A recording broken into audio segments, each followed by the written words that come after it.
Hello, welcome to the Bardic Inspiration Network. We are back with Power Rangers Solar City. We're at episode 11. We've got our season 1 finale coming up next week, so hang tight. We're in for a heck of an adventure today. My name is Anne. This is my channel. Welcome. I will be playing Avery Thorpe, our Silver Ranger today, and I will pass it over to Nilsine. Hey, I'm Nilsine. I am playing Murrow, our Merfolk Purple Ranger. And then Minnie. Hey y'all, I'm Minnie and I am playing Andrea Elizondo, the Onyx Ranger. And LK. Hello, I'm LK. I'm playing Gabriel Evans, the Pink Ranger. We are without our Red Ranger, but Talon and Fenrir will be back hopefully next week for our season finale. And now I'm going to throw it over to Ben, our GM. Hello, I'm Ben, Astronomer. I am the GM. Can't remember if I normally say more stuff than that, but regardless, it's time for Previously on Solar City, Power Rangers Solar City. Let's see. I didn't prep for this so much for some reason. So, yeah, the space-traveling Solar City has arrived at a new destination, which was a planet that the Solar City had visited previously at some point before it crash landed on Earth. But when they arrived there, it turned out that the entire system had been overwhelmed by a black hole. As they got into their Zords and basically pushed the city into a stable orbit, they encountered someone fleeing from Draculord. And that person, Sobek, was a colleague of Fenrir's from the Space Patrol, a former colleague of Fenrir's from the Space Patrol who betrayed him to work for the Midnight Emperor. And now he's come back warning the team of Draculord's plans to harness the power of the black hole in order to gain enough power to destroy the Rangers, basically. And I think we ended with Draculord showing up on a space station that the group have now managed to identify the location of, where he appears to have survived his ship being destroyed and has become changed somewhat into now a darker, potentially more powerful version of himself. And he aims to become even more powerful still. So, let's figure out where to start from. I guess everyone's... Yeah, what were you all doing last time? You just defeated the satellite bot and uncovered, found the location of the space station. Mhm. So I guess team meeting time? I guess Yeah. that makes sense. So we can figure out. Or unless we want to uh, just assume that you would have... I mean, we would definitely have informed the commander. Like, Yeah. hey, this is what's Yeah. up. We found this. Do- Avery's going full protocol here. Make sure the commander knows everything's good. Yeah. Okay. So I- was... Yep. Sorry, go ahead. Oh no, you're fine. I was just gonna say for everyone. So then, knowing that we would have at the very least communicate the commander to let her know what's up. Mhm. Would we then still want to have a quick meeting to let her know what's happening, or are we all like, there was already shadows here, they're already starting to drop satellites to get more information from us, we need to just go and take care of this now? At the end of last session, we did act.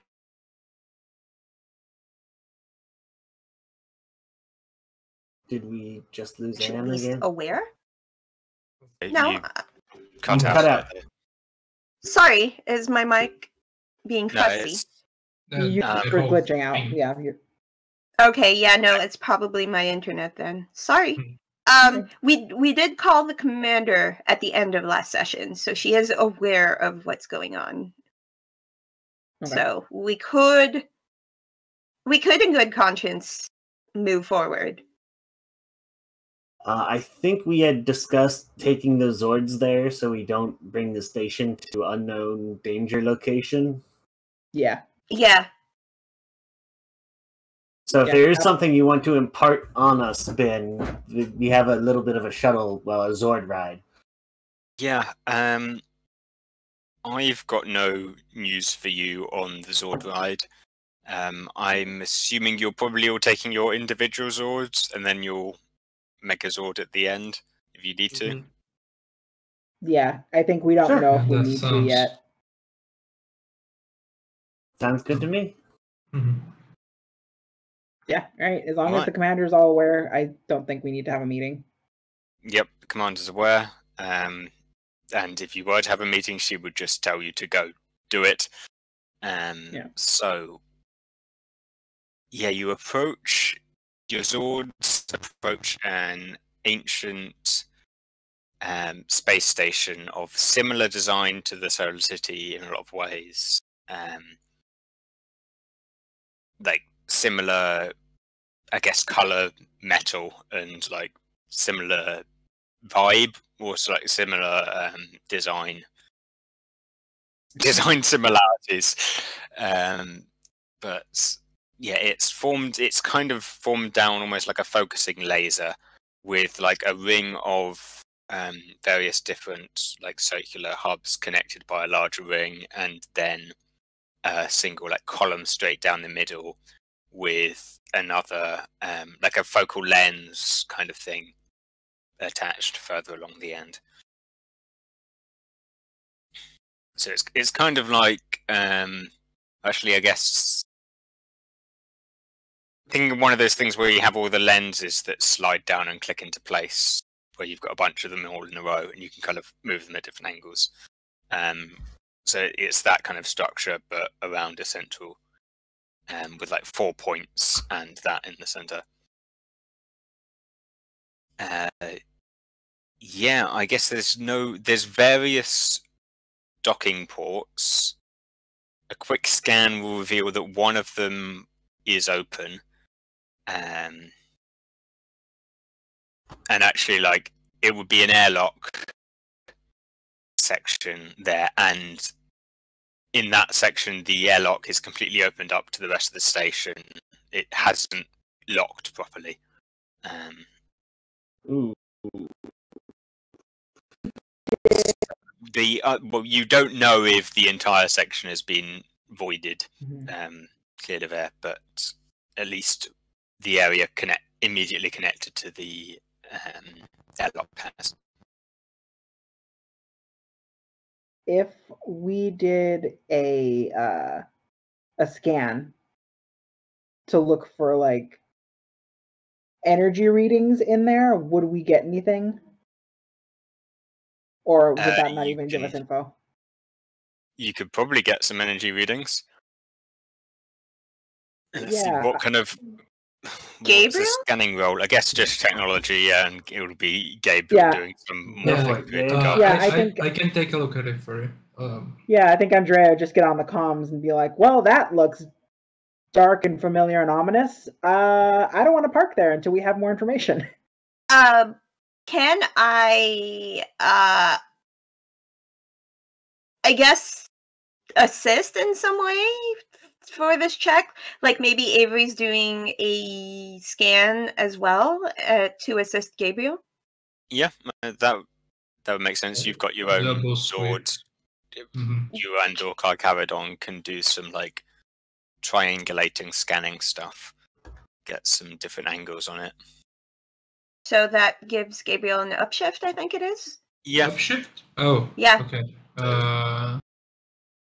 It's a D8 after the D6, right? Yeah. Add a D8. Heck yeah. That sounds like a lot of dice. We love to hear it. Yes. Specialization, baby. Sweet knowledge. 23. Wow. 23. Yeah. Right. That's definitely gonna get you a lot of information. At least as much as I've got. So you'll detect basically just one life sign in the station as a whole. It doesn't look like most of it does have air. It's just that one section kind of hasn't been bothered to be closed properly. Like whatever came in through there just sort of busted it open and didn't worry with the systems. But everywhere else, the systems seem to be functioning fine. There is one life reading, and it's a lot like vaguer and a bit more spread out and a bit less like it seems to be like fluctuating a bit, just in terms of exact position and location, but you can pinpoint its location down to roughly the center of the ship, the center of the station, right by essentially like the connection point with the main focal array.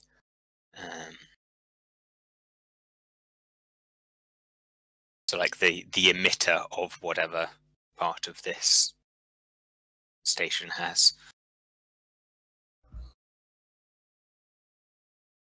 Yeah, and yeah, other than that, station systems are powered on. It looks like actually it's charging something up, but it's been dormant for thousands of years, so it's taking a while to get it to work. That doesn't sound good. No, that doesn't sound great at all. No, are we gonna have to go inside? Like, I mean, I don't think they're gonna come out to greet us, so. Sure. And for more detail, this space station is on the outskirts of it's orbiting a black hole, and it's pointing towards the black hole at the moment. Oh, okay. You don't know whether that's because it's been moved to face that way, or if it's always facing that way. Here's a really messed up question. This is above table. I'm not saying like in character we do it. What, knowing that is all those reflective mirrors are pointing at this black hole, would it throw off their stuff if we use our Zords to turn it and have it point away from the black hole? Certainly could do. Depends on what exactly they're trying to do, and Yeah, like we don't know, Yeah, but I mean, exactly. based on We need to. based on Sobek's info, which may or may not be trustworthy, it seems like they're trying to harness powers or energy from the black hole. So Right.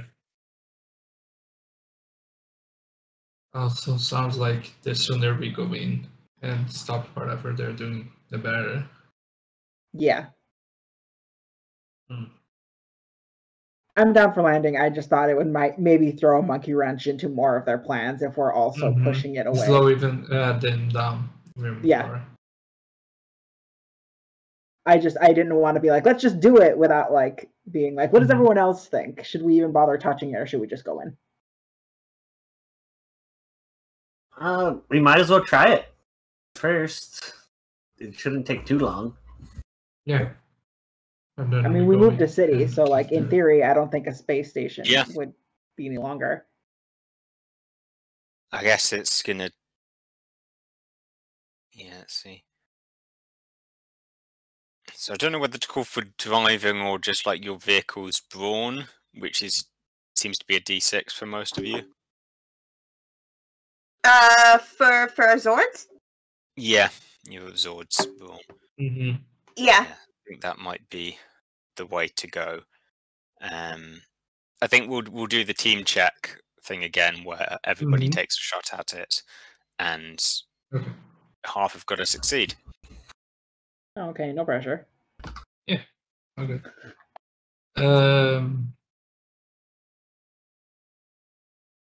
Sorry, you said bro, right? Yeah, Okay. but your Zord's Mhm. brawn. Not bad. Not bad. 18. Are we Also all 18. rolling separately? Are we doing like a assist teamwork test, or how is this? Yeah, Yeah, roll We're doing separately. But teamwork. yeah, Okay. Actually, technically 18 with a crit. That D6 was a 6. All right. oh, nice. Ooh. Nice. Also, is this like a half of us must succeed situation? Yes, it is. Yes. Yeah, so it's the teamwork. Half of us must succeed. Okay, Ah. different kind of. It's Zord teamwork. Yeah. Oh, hello. Mhm. I rolled an 18, but not a crit. Oh, nice. I rolled a 13. Was that 3 18s under 13? Yeah, That's I pretty think we can call solid. that a success. Yeah. Amazing. I don't think I can justify not letting you succeed with 3 18s. It has an immovable force field. We can't even get close. Fun. I mean, honestly, like, it probably does have... No, it doesn't have a shield of any kind. So you can just, like, move the Zords up to it and give it a shove with your various Zords. You push it round, and slowly it starts angling away from the black hole. And now you're left with sort of... Yeah. So now that you've pushed it, you've got it into a spin. So you can either then push it on it the other way so that it slows down and stops and it's now facing away from the black hole, or you can just let go and let it keep spinning. The spinning sounds really funny. Just giving them a swirly and then stopping it. Let it spin for like 20 minutes and then stop it. Well, So I you want mean, to give Dracula 20 minutes to work on his No. plans? That's No. fine by me. 20 spins.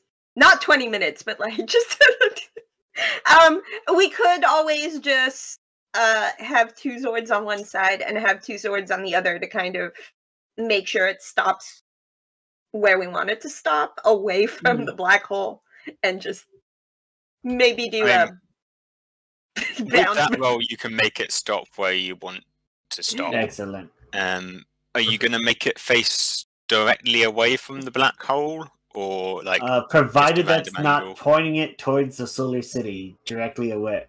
okay, Yes, that one. Yeah. directly away, but definitely not towards the solar city? Yes. Yes. Yeah, got it. Okay.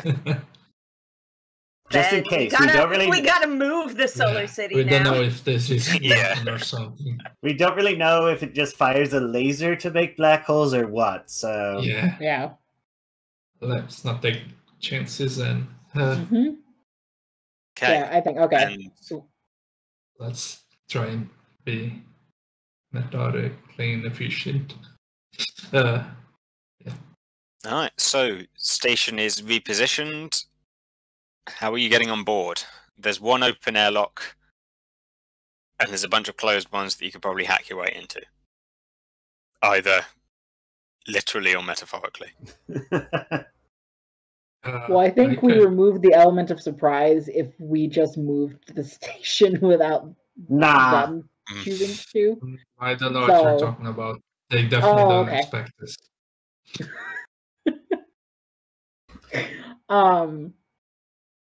Yeah, it's up to the techies here. Do you guys want to attempt to hack one of the other ports, or do you want to go into the one that didn't have any energy readings in it? So, I wanted to at least one of us to go in the empty one to try and shut it. So if there's an air pumping system, we can turn that back on. okay, Because That's good, oxygen yes. feels like it's important in case. yeah, that's a good call. Sometimes, yes. Yeah, the majority of the station still has oxygen. It's just the one section connected to that area, and that section isn't where Draculord is. Draculord is at the central station. This is on Mhm. one of the things that's Yeah. got Oh. the airlock. That's helpful. mean, if Still it's think I'd close- like to shut it and start reoxygenating, but Yeah, just to be safe. We don't want an Uh, open area that leads straight into space. Gabe, if you can help open the other ones, I can probably take care of that. Yeah, for sure. I can try and hack the other ones so we can go in. Anything we can do to help? Oh, As in, me and To give a dice Andrea? bonus. No, but like, I'm also saying this in character, but yes. I guess. Just. Well, I think don't right now, know. I think yeah, we gotta just let them set us up to get in there, Don't- and then once we get in Yeah, there, Okay. Open the airlock unless we can't get it open. yeah. Just be ready to Smash. hack instead A of different kind of hack. yeah. it. Okay. Would it be in technologies? Row. Yep, To try and technology. Okay. Right. and then just to be clear, are we splitting the team here? So Muro's going to that one already open port, and Gabriel's trying to hack open another one. Yes, that's a good Okay. point. We should meet back I'm up at wherever the airlocks coalesce. Is Mhm. there a spot before wherever Draculord is that we can meet Yeah, up? there is. Okay. That's yeah, a good point. he'd be- like the Yeah, I mean, there's the various airlocks connect to a ring to various points on like a larger ring, and Draculord is going to be in the center, in the area in the center of that ring. So you can okay. in the ring and then travel down a tunnel towards where Draculord is. Okay. I mean, if we want to be smart about Uh, this, Avery, you can go with Muro, and then I can go with Gabriel, and then we can all meet up. Mhm. Yeah, Hey, yeah. Fenrir is also here, so we can Yeah. say he goes with Gabriel Yeah. or Morrow or whatever works. I mean, it's always good to have Whatever. backup, all right? Mm-hmm. Yeah, exactly. Definitely. So Mariana and I will, Andrea, great idea. Whoop. Yeah. Yeah. Also, if you guys Dividing want to them. coordinate to make sure we don't get lost in there, it would also I mean, be we have good. our communicators. We can keep in touch through the grid. It doesn't seem like they have anything that tempers it here. We should. Also, I'm going to be very bad at combat if these rolls are any indication. 21 for me to try and shut the airlock once. We'll say Fenrir went with us too. So once Fenrir, Avery, and I get inside. Yeah. Right. And for me and Andrea, that's on.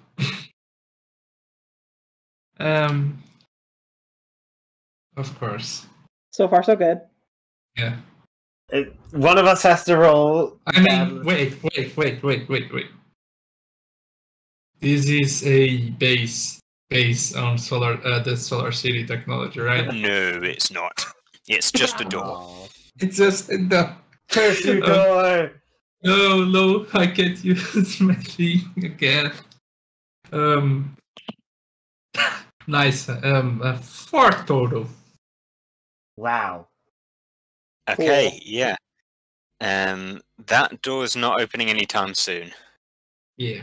It looks like it is superficially similar to Solar City doors and things like that, and the airlocks that are there, but it looks more programming-wise. It seems to be a bit more. I guess it's not. Yeah, it's a bit more recent, kind of, than at least. Yeah, software-wise, it's been updated quite a bit compared to the Solar City. Design-wise, it would have been built probably slightly after the Solar City was. So it does have some more updated designs in that sense, but software-wise, Right. it's definitely more advanced. So Yeah.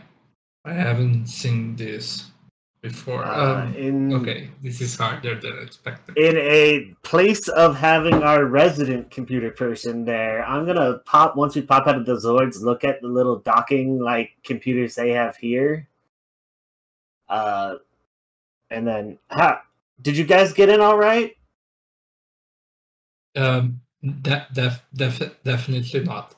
I can't seem to open this door. It's throwing me for a loop. Definitely. I can hopefully guide you through. We're inside this airlock now and have access to the computers, so Avery and I should be able to help give you like at least an idea of where to start.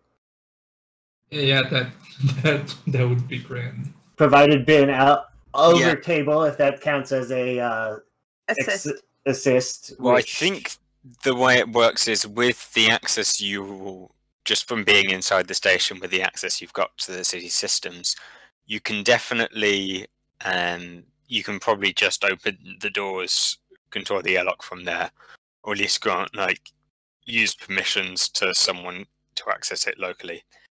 But that will very much make it obvious, to anyone else in the system what's happening. And so Draculord would, assuming he's paying any attention to the system at all, he would know where you're coming from, as well as that you're coming. Okay. That probably isn't what we want to do. I feel like we don't want to alert them, whoever it is. Can I, because I'm with Gabriel, can I call in my Solar Buster Tonfa and use that almost like trying to swipe a credit card to open a door? Can I use the actual Tonfa to slide through center and just literally force it open? So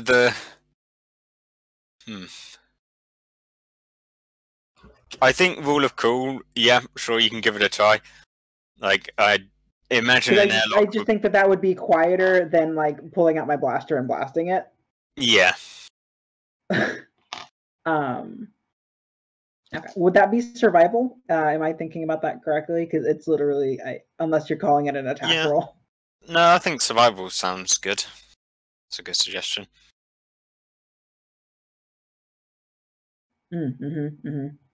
That is a 12, but I did crit on the D2.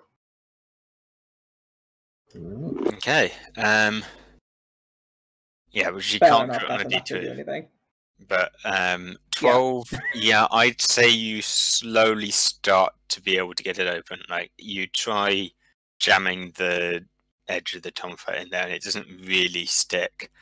The gap's kind of too narrow for that, but by applying enough force and stuff like that, you can start to like dent the doorway, like the central parts of the door, and so you can start getting like a handhold in there that you can start using to pull it apart. There's a rush of air as like it flushes out of the airlock straight past you, and there's like a, but then you're able to open it up, and there's a second door, and you should be able to manually close, like you forced open the airlock door, but once you're inside now, you should be able to manually close it and then open the inner door using the controls there. It won't necessarily be 100% secure, just because you've damaged the doorway a bit, but it should hold just long enough for the other airlock door to open. Perfect. I think Andrea kind of like slowly lets it like start closing and then like pushes it closed. And it's just like, okay, do your thing, Gabriel. I did it. This time there's a great big button saying open, like cycle airlock, open airlock.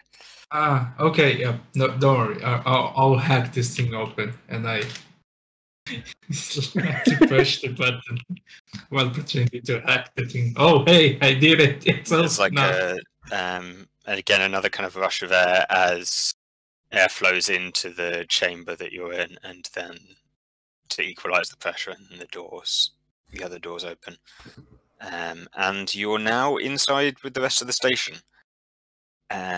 It's kind of like, it's like the corridors inside the Solar City, like a network of, like within the Solar Cities, within each of the buildings, it's this kind of dull silver, metallic kind of color. Well, I guess like probably more of a white, very, very sci-fi, very default, low-budget sci-fi corridor.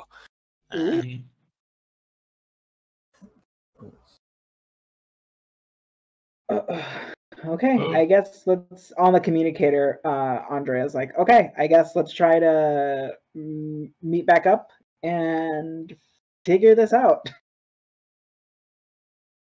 Sounds good. Avery, do you want to take point? I think you've probably explored these sorts of tunnels more than Fenrir or I.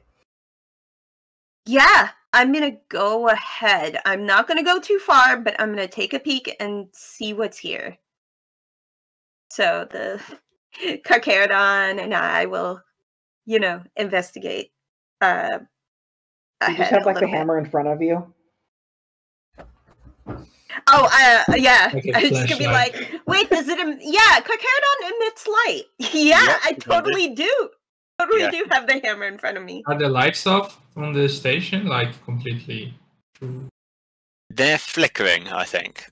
Like So you can turn on Power Ranger someone's- the movie helmet headlights if you want. What, do we have those? I think they're a specific feat. I do think they are. Sadly. There's a grid power that's literally called Illuminate. I know. I mean, But Yeah. Carcharodon, useful. Carcharodon, the flashlight. Carcharodon, go into flashlight mode. I was gonna make a joke about Carcharodon flashing things, but then realised that was maybe. You just made the joke, buddy. Yeah. But he made it in such a way where it sounded like he wasn't making it. Yeah. Yeah, No, I didn't mean to, and I was being reluctant. I just Wow, no, thanks. I just love the bit where it's like I'm trying not to make this joke. You already did. You already did. Okay. Yeah, so I'm gonna walk whatever my movement is. It's 30 feet. I'm gonna go 30 feet and see what's around. Like I'm not gonna move too far away. Yeah, okay. The lights are flickering. just around this area, it's mostly, again, blank walls. There's like,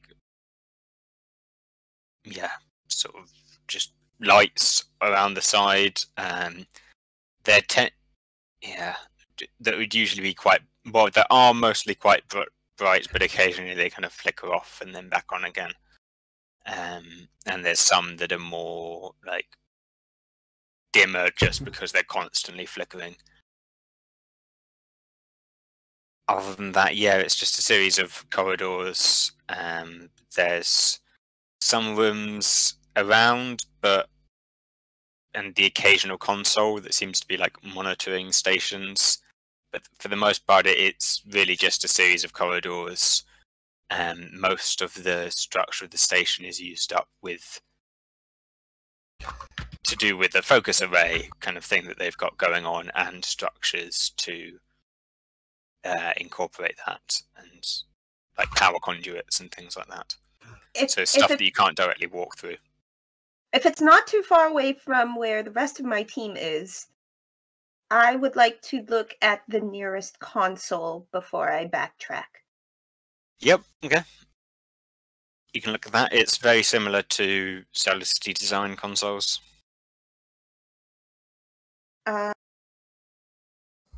Can I, like, what's on the console screen or whatever? Can I pull up information? What is this?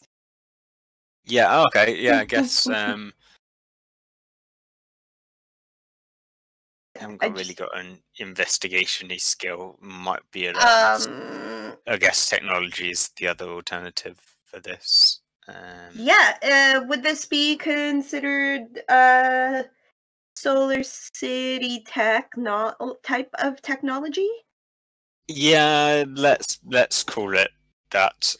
Something that I would have studied before, because I've studied the Solar City. It's part of my area of study. Just, even if we might not count it, it's similar enough to other things you've just used day to day that you can get that benefit. Okay.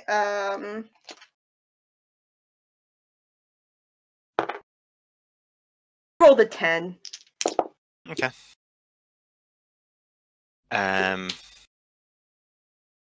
Yeah, then I guess it's just like you don't get any security level access. It's basically just you get some maps, the ability to like kind of login portal for anyone who would have had like a personal account kind of thing. Sure. For anyone who would have crewed the station. And then probably like a title of like Emergency Weapons Station 237. Okay. I'm gonna look at all the like corridors and things and just nope out of there and backtrack to where Muro and Talon are and tell them, so there's a bit of similar tech to what we have on the Solar City, but I don't advise going into that maze. There's a lot of corridors and we might get lost. I think we should meet up with the others though, for sure, before we do anything in here. Okay. She don't know. No, that's cool. Meeting up with the others requires going down one of those corridors, and you are able to meet up with them in the central ring. You can bring up, Nice. you can access the map, so you've got a rough idea of the layout of the station. You probably don't have access to the scans from your Zords anymore, so you can't tell if Draculord is still where your sensors were picking them up, but if he was, that would be in the center, and there's various, probably about 4 tunnels connecting to that central point, Right. throughout various parts of the ring. Can I try and get access to the system and try and hack the system? I guess I wanted to see if there's any camera systems that we can use. All right, yeah. Okay. Hi. Let's make a technology roll for that. If I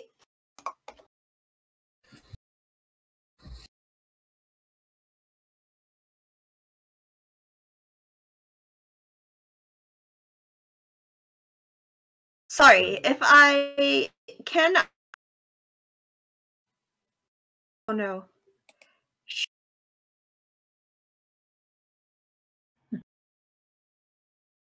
Sorry, my Discord just froze. Ah, okay. Can you? Yeah. So anyway, can I essentially lend Carcharodon to Gabriel to have his technology roll be rolled with edge, because Carcharodon grants So me. some combination of any of Gabriel's abilities and Carcharodon helping and things like that. Okay. Yeah, you can get an edge. Nice. Okay. Carcharodon's help. That's nice.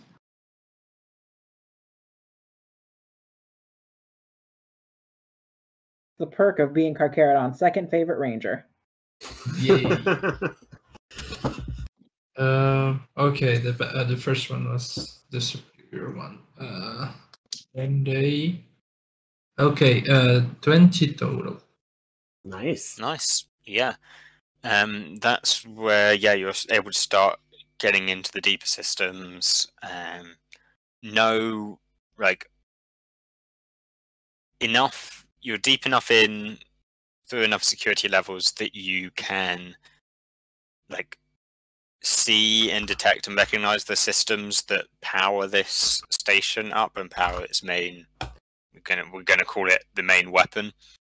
But you're not deep enough in to actually have any control over that, and that would require.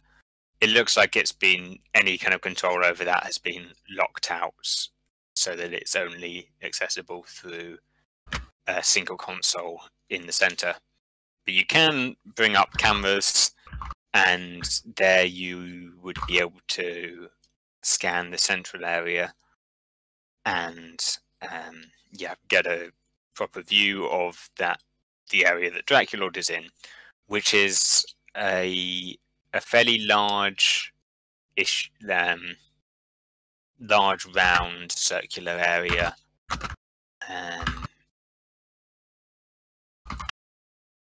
Cover like a raised platform in the middle, and Draculord looks like he's tinkering with some kind of what looks like a sort of laser emitter that's attached to the ceiling, that's kind of on an articulated arm that's bending down to where he is. It kind of reminds you of a smaller version of the station itself. But I guess any of like the focus, a lot of the focusing stuff is built into is behind the walls through cables and stuff like that. But at the end is very much like the point of the station, the tip of the station that everything focuses down into. Yeah, and you can see Draculord, who looks a little different from last time you saw him. He's got this kind of black, silver, steel armor. He's got like his ears that were kind of like bat wings are now shadows in that same shape. He's got fiery red eyes. Still got the same big teeth, or similar big teeth, but they're now kind of wreathed in shadow. That even seems to emit from his mouth. And you can also see that the angle of the camera doesn't let you see too closely. It looks like there's a kind of articulated patch sort of thing in his chest. So you can see like the armor on his chest is kind of folded out sideways, and you can't see what's inside, but you can see that it's opened up kind of door.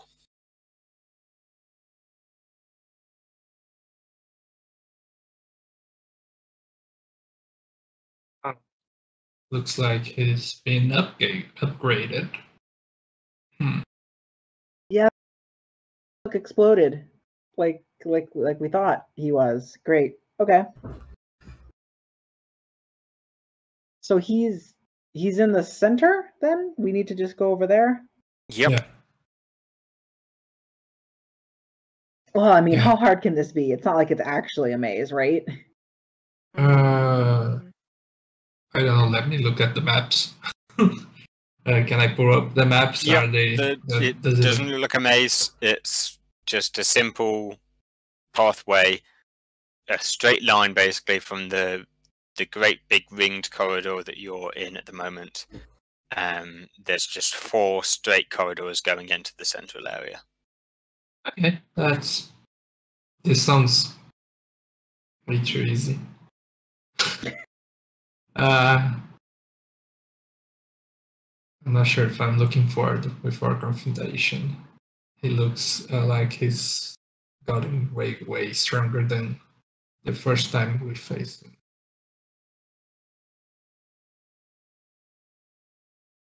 Oh, well, at least we know that Sobek's information was correct. At least there's that. Silver lines. Yeah. Yeah. Yeah. We can do it, I guess.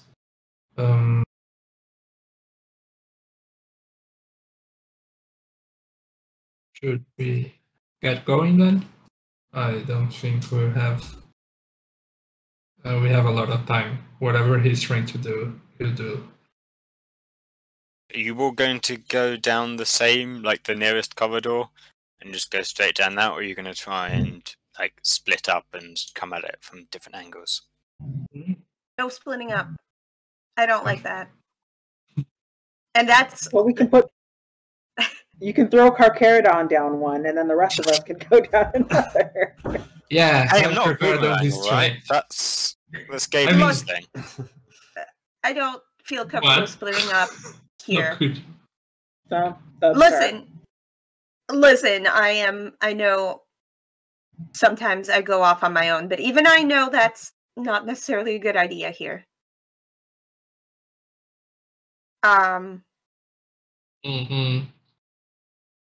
Look, don't judge me. I don't need your sass right now, okay? We're in this together. We go together. Hey, this is my defense mechanism. I'm way too stressed right now.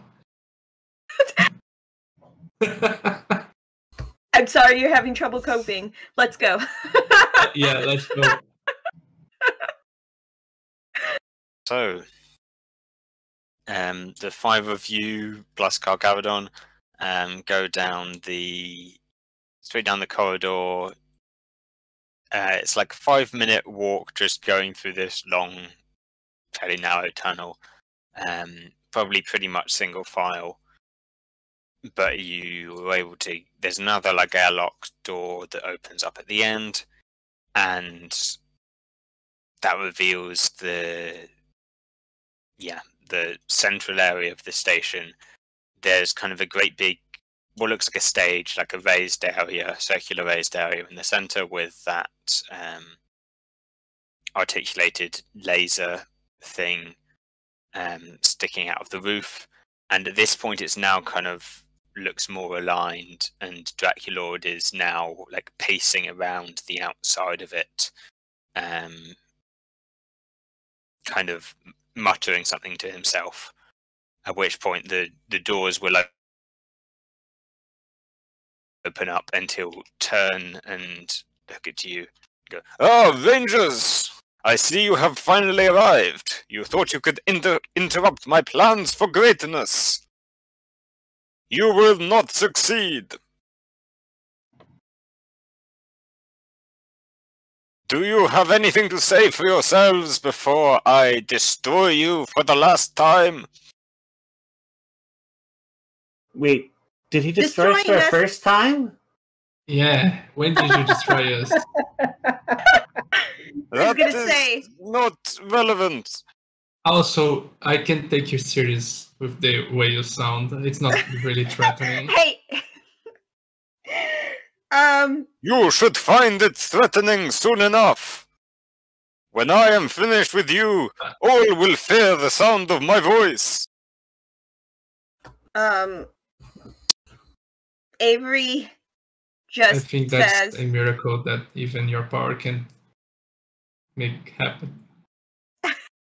Avery just says, "We're not afraid of you.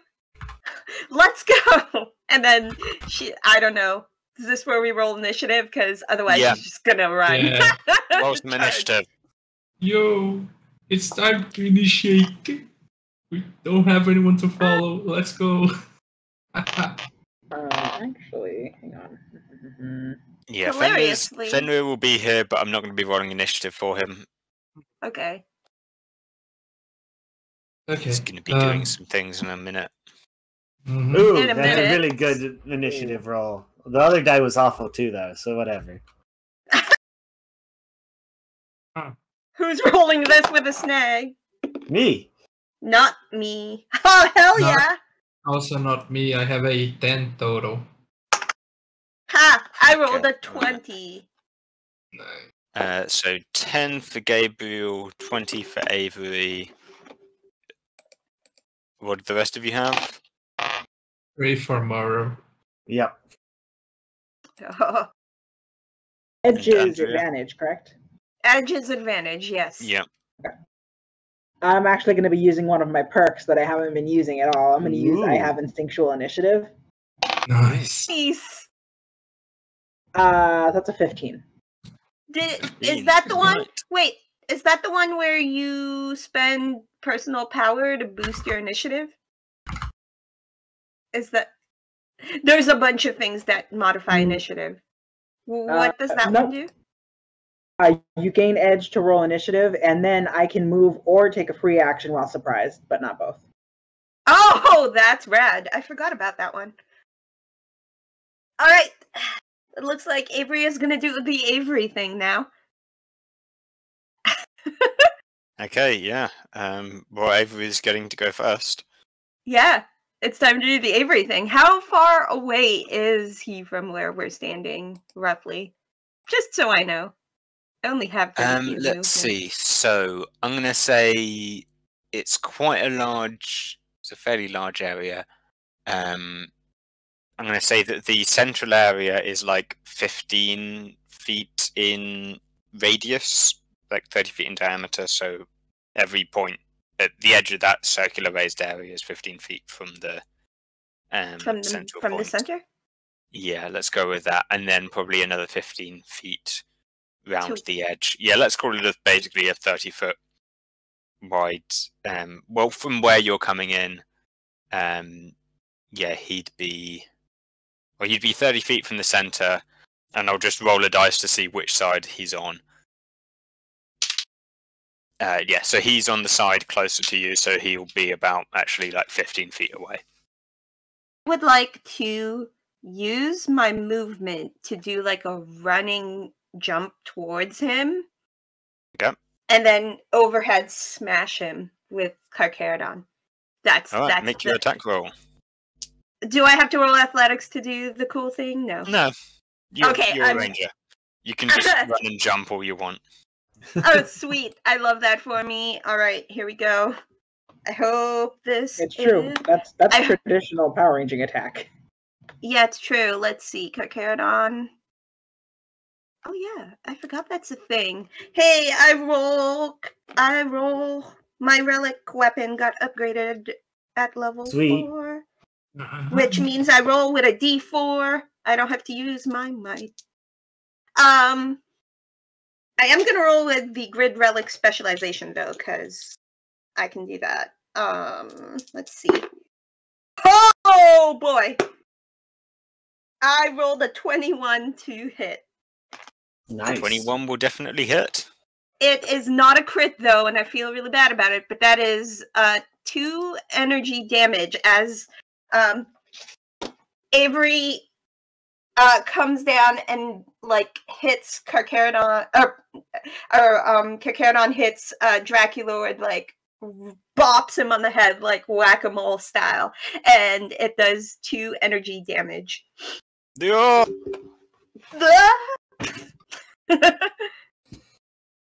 Okay, you strike him, like basically on the head as you come Yeah. down, and And he, then, staggers back, and sparks fly off him. He like skids backwards, and now it's Told you his you- turn. Has anybody ever told you talk too much? And then I only I have never heard anyone say that. I only moved 15 feet, correct? Because he was close to us. Can do I want to backtrack a little bit? That would be the smart thing to do. Actually, you know what? I'm just gonna hold my. I'm gonna like backtrack 10 feet. So the rest of my movement, I have to. No, I'll backtrack 5 feet because it takes double movement to move away. So I'm just gonna like take. It's basically the equivalent of taking a step back, and Carcharodon's like being waved in front of her, like, "Come get me." So that's where she's at. And that's my turn. Oh, as a free action, I am going to yell something super encouraging. Who's next in initiative? It's Andrea, correct? Next ally in initiative? Yep, Andrea. Yep. Yeah, so she's going to go, all right, I got him, let's go. And give Andrea an extra D2 on her next roll. Thank you kindly. Does not count as a skill die, so it doesn't get it doesn't count for crits, but it's makes the number bigger. Amazing. Okay. Cool. Okay, I will, for sake of, because you said earlier that we were probably going to be walking down this tunnel single file. Yeah. I'll say that I was in like the center-ish to block the more squishy tech members of the team. Okay. It is also, before you can do any of that, it is Draculord's turn. Oh no! Okay, dang it. Sorry, right. I just wanted to give the bonus. No, you're good. I thought I had rolled higher than Draculord. You're fine. Yeah. No, Draculord got an 18 on his initiative. Because he's more powerful, and so he's got better initiative now. Yeah, so he will take a few steps backwards towards the center of the stage, basically, and he will like pull himself up to his full height, still kind of staggering back from the thing, and like dig his claws hands into his chest and like pull open a hatch that's there, to reveal inside is just like a complete, like it's like he's hollow inside, except for the fact that there is a still black orb that is just complete, not even black, just complete darkness, sort of Vanta black, like nothing's passing through it, and from that, as he like cries out, you all feel this incredible pull inwards towards that. So everybody needs to make a like an athletics roll, or you can just let him pull you towards him. So you'll get pulled so he's now in the center. You all get pulled 15 feet towards him. You can let him pull you towards him, or you can try and grab hold of something and stay where you are. If wait, go on. Sorry. No, sorry. Go ahead. I can. No, I just wanted to know, like, is he trying to pull us into a space, a hole, something, or just closer? No, just towards him. He backed up, but then now that he's in the center of the stage, he's pulling you. I'm gonna let it. I'll let it happen. I rolled a 15 for me. I have a snag on athletics. Yeah, I won't be able to do it anyway. Gonna let it happen too. On my own terms, so I will make an athletic check to stop it. Okay. Wait, how far away is he on that stage? Maybe I should make that check too. I just don't want... Actually, he'd be... 15 from where I am? Because you backed up 5, he'd be 15, because you would have gone onto the stage a so bit. You would be like right on top of him, basically. No, but like if I made the check, I would be 15 feet away, right? If I stopped myself, because I should probably do it that way though. Because if you don't stop yourself, you're going to be either on top right on top of him or something else. So yeah. Okay. I mean, I should be farther than 15, right? Since I didn't move yet. Yeah. Yeah. I got a 5. So You got a 5. Okay. So, What did everyone? Sorry, was Morrow also trying to avoid it? Murrow got a 15. Got a 15. Okay. So that's I rolled a 23 with a crit on my D4. okay. Nice. Yep, you're able to like, as there's a sudden like rush of air towards him, and you will start feeling pulled in. Mariana and Gabriel kind of fly down the corridor. Fenrir holds his ground where he is, as does Mara and Avery. Like Avery, as you feel this pull, you like jump up into the air and grab hold of a beam on the ceiling, and like so your feet are getting dragged in towards it, but you're like holding onto the ceiling in a cool way. And Morrow's just grabbing onto the edge of the starting to fly off, but you can brace yourself against the inside of the entrance door, and like a handle on the side. So two of you get pulled 15 feet in. What I'm also going to say is that it's going to require like an extra difficulty check if you want to move any further away from him. Mm-hmm. That's going to require an athletics check as well. And also, as he opens up his chest, and as you feel this pull towards you, is I have learned many dark secrets since we last met. Meet my new creations, the Voidorons!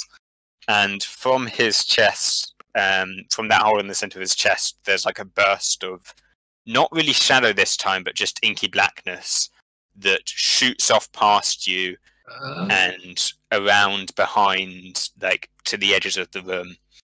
And these silhouette creatures appear, and they look like Shadowruns to an extent, except they don't have the same kind of like black and grey mist shadow thing going all over them. They're just plain black all over. Again, that kind of Vanta black, like you can barely see.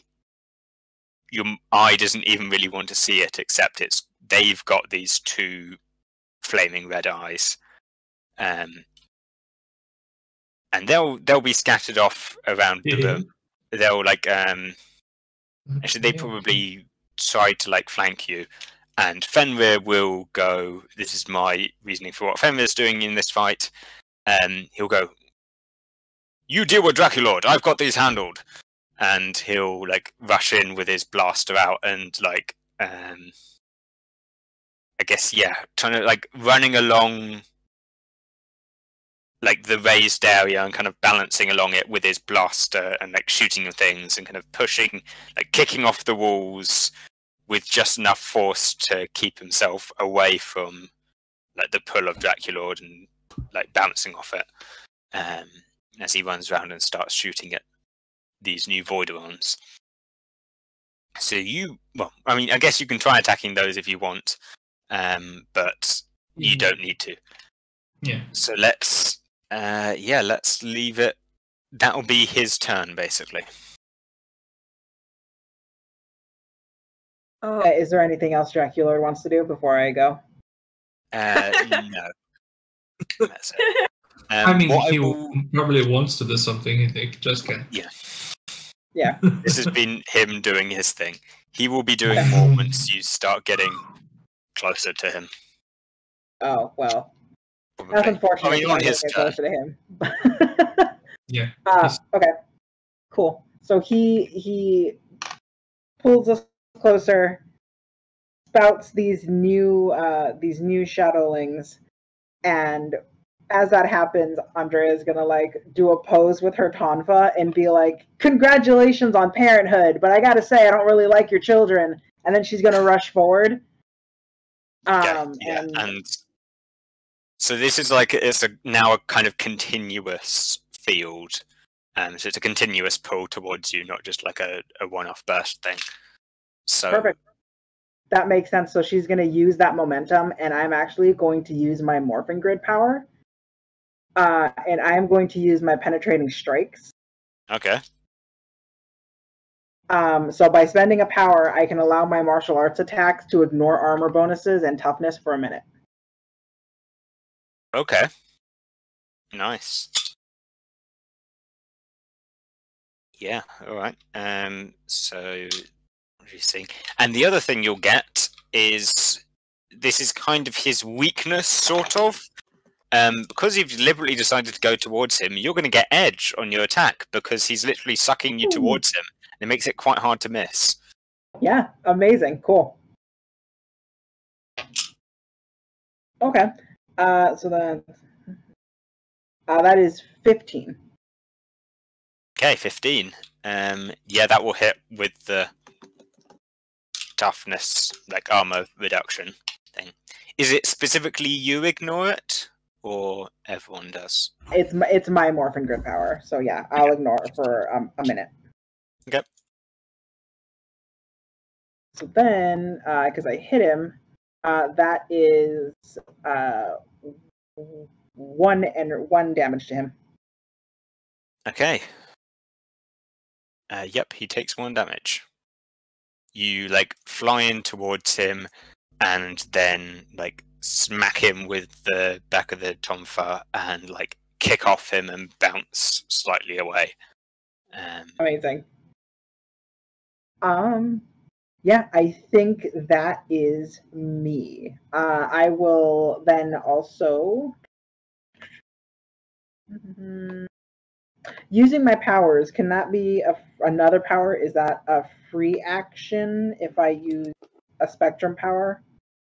It depends. It depends on what the actual power is. So it's part of the team. It's just to give someone a bonus. Oh yeah, that's a free action. That's a free action. Yeah, I believe so. Cool. Okay, then I will for whoever's next be like, well, it's time to go towards him because he's not really expecting that, y'all. And give whoever's next. The only thing I expect right now is victory. Yeah. Okay. So whoever's next gets an upshift. Okay. Is it Murrow? That's good. I think it's me. I rolled a 10. Oh, okay. Yeah.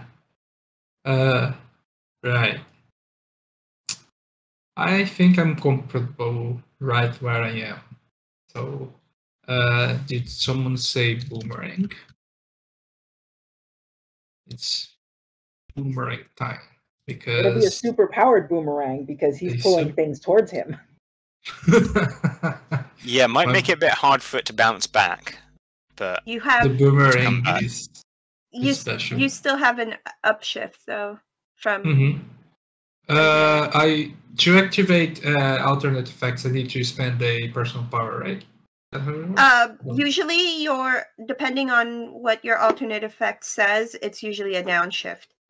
I think you can attempt to do it instead of damage, or as like there'll be some cost associated with it, or I think as a crit you can do an alternate effect as well instead of doubling your damage.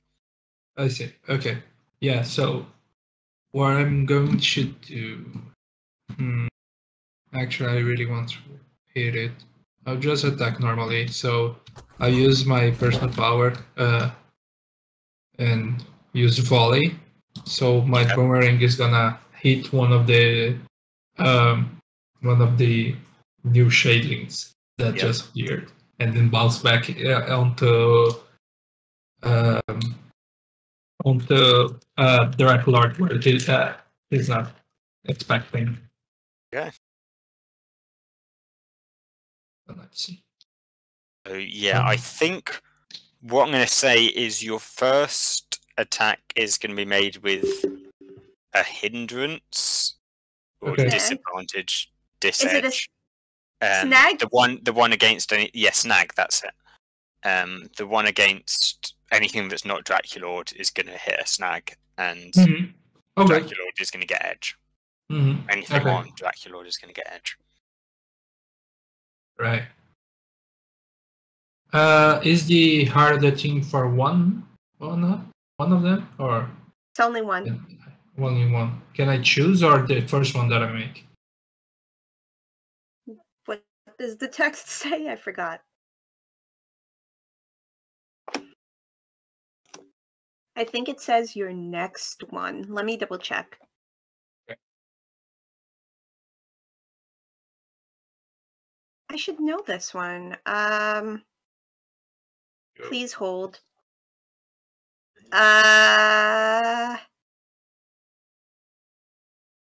It says any. Okay, wait. To the roll of any ally. I don't know. That's very ambiguous. I usually just do it on the next roll. Yeah, let's just say the next one. Yeah. I'll attack. I'll do the first one for Draculard then. So this one should have edge then. That's what you said. Anything against upshift. Draculard has. Right. No. Ben said that anything that isn't against Draculard gets a snag, and against Draculard's edge. Yeah. Is that what you said? Okay. Yep. First one is good. Second one is not as good, but that's fine because I have my specialization as well. So okay.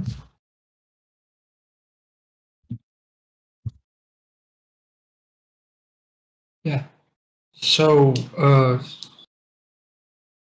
19 to hit. Okay, 19 to hit. 19 will hit. Okay, so he takes a damage of blunt. Yeah, a blunt damage. Okay. One. And then the other one that goes for the shader, not shader, is the Voideron. The Voideron. It's not a shade. It's now void.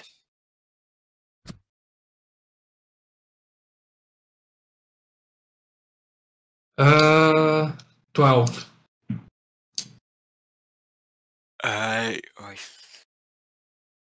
12 probably hits. Yeah, I think 12 hits.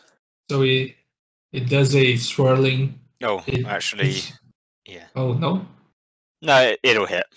Okay. Just to say these things are Shaderons, but he's calling them something new. Okay. So it does the swirling like it's going to go after one of the Voiderons, but then there's the pull from Draculard, so it comes back, hits it on the head, and then it bounces off into a Voideron. It's one of the Voiderons that's like coming up around to try and sneak attack Fenrir while he's off blasting one of the other ones.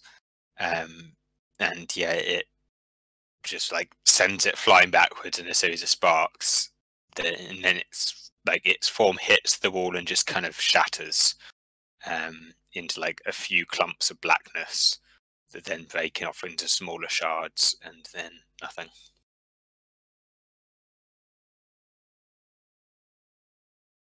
Good. Since I didn't move, I can use I can make a defend action as a free action. Yeah, okay. What effect does that have? Any attack on me gets a snag. If there's already a snag on that person, then it becomes a downshift. Okay. So if Draculard thinks of attacking me, he's snagged. Because I'm dodgy. Though I think if you get pulled towards him, I think we're going to count that as you having moved, so you'd lose the defense. Okay, that's fine. Yeah. So then Moe. All right. Since he already apparently has some issues, Murrow is actually going to.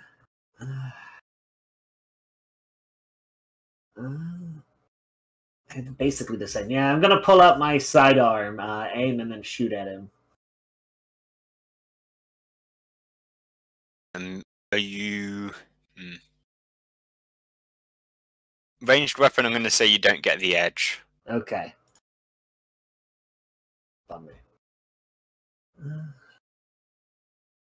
Yeah, everyone's already in melee. I don't feel the need to run up there yet. We'll just leave it empty. Ooh, 19. Okay. Not a crit, but 19.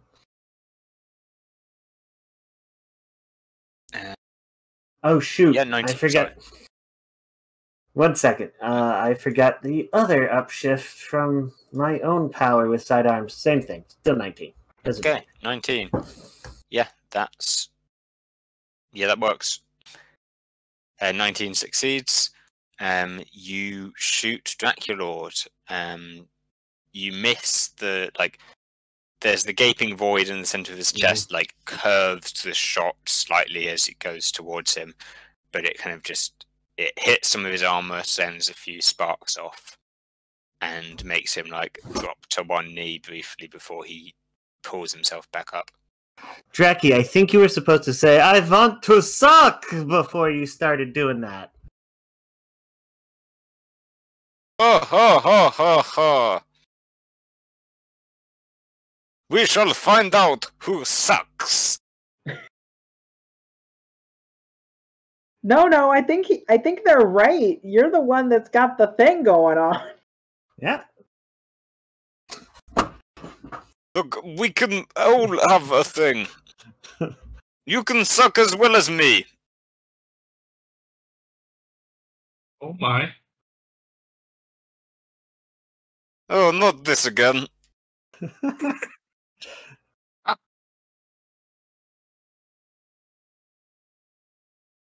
Right, so yeah, back top of the round. Avery's go. Oh, Avery's just hanging, right? She's literally just literally hanging just there. hanging. Yeah. And where is this vacuum effect coming from? The center of his chest. His chesticles. It's just a hole. How big is this vacuum in what's the size like? If I were to try to find something to ooh. Throw Carcharodon. I guess it's like a small, I guess larger than a tennis ball. I'm gonna go like that kind of size thing, a small orb. Like a coconut. Yeah, a small, coconut, smaller than Carcharodon's two-handed morphed like situation, Hammer's right? head? Yeah. Probably, yeah. She's gonna look at Carcharodon, holding him in one hand, and she's like, "You're really gonna hate me for this, buddy, but I have an idea." And what I want her to do is launch herself towards Draculord and swing her Carcharodon to essentially just plug the hole. Okay. All right. With Carcharodon. Yeah, let's make an attack roll. Again, you'll have edge. Sweet. Here we go. Specialization, fistful of dice. Go, baby. All right. Yeah. Oh, man, this is hysterical. I rolled an 18.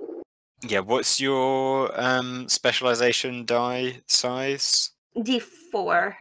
The grid tech. Yeah, the grid tech die. Okay.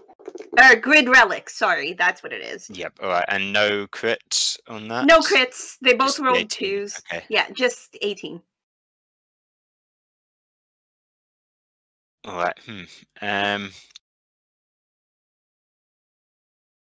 yeah, I mean, a thing I put down for him in his original form was he takes +1 damage from damage to the chest because like he's a vampire and you can stake him. And then I realised just now that I've put a little thing in the centre of his chest that makes you want to attack that. So I'm gonna keep the +1 damage rule. So it's 3 2 damage now. Yeah, it's two energy damage plus whatever. I didn't even. It didn't occur. Probably another. But my intention is for people to stop getting pulled in, right? So it's just. Sorry, Carcharodon, you're just gonna have to hang there for a bit. Yeah. So the way that black holes work, as you're suddenly finding out, is that they can't really be plugged. Yeah. So as you smack the center of his chest, there's like a there's an impact, and you realize like moments as you're swinging it in just before the impact, like the Carcharodon is starting to like stretch out. The head of it is like one of his heads is getting pulled towards it slightly faster than he's being swung in.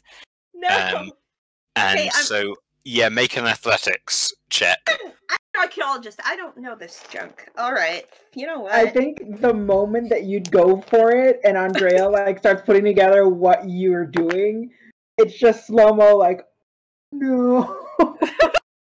Both Andrea and Gabriel go like, not that! Yeah, this is called... not like this! When you get too close to a black hole, and it's called spaghettification. I rolled a 16. Okay. I don't know my second favorite ancient weapon.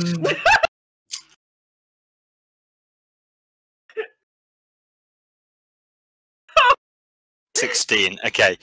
You managed to pull back Carcharodon, but like it's just in time to stop you properly losing him. You managed to strike the casing of him more so than the orb itself. It looks like you've maybe cracked something that was surrounding it, that was encasing it. Like a kind of a shutter sort of thing, like a clear, transparent shutter. Is now starting to crack, showing in that. But you managed to just about wrench Carcharodon back, and he's kind of like stretched out, but he sticks himself back to his normal, like flicks, springs back to his normal shape as you manage to pull him back. Yeah, that was. It's like, okay, more warning next time. I very nearly never came back from that. So totally had you. Yeah, sure. She did, okay. Yeah, as a free action, I'm going to yell. I am going to yell at where is Murrow anyway? Is Murrow kind of at the back, like with Gabriel kind of chilling? I'm not at the back, I got set. Yeah, I'm where we originally came in still. Because I've just shot him. Okay, so I'm gonna yell at you know what? I'm gonna yell at Gabriel and I'm gonna say, "Hey buddy! You got this!" And then now you have the D2 of inspiration. Nice. Alright. So, now it is Draculord's go. So, I guess everyone who's not right next to Draculord, please make me an athletics test. Actually, everyone make me an athletics check.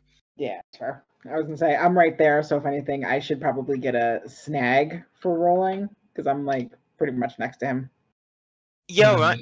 I guess. That just makes sense. I should also... Yeah, anyone who's... Athletics test for everyone. Anyone who's right next to him gets a snag. Ooh. I mean, I already had a snag.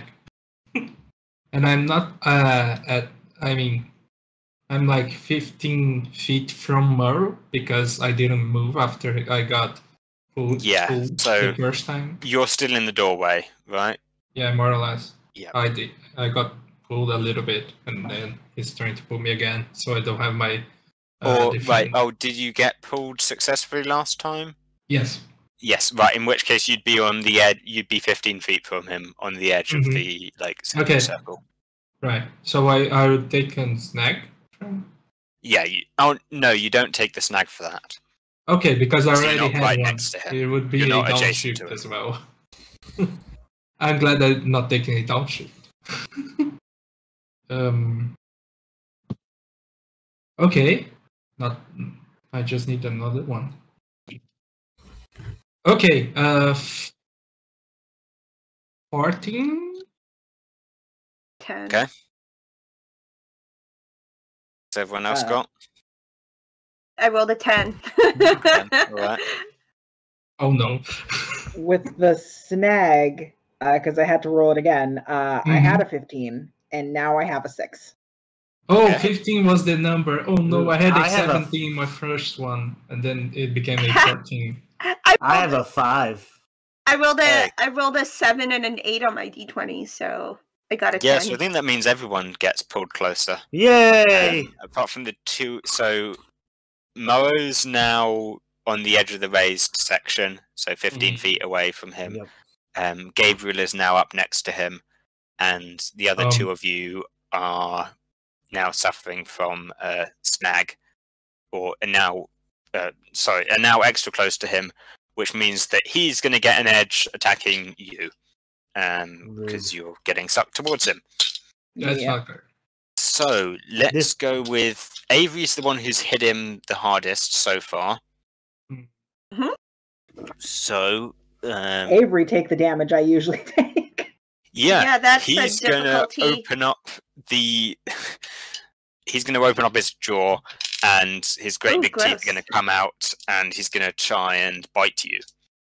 Can I try? Can I try to like dodge out of the way of his face and defend with my evasion?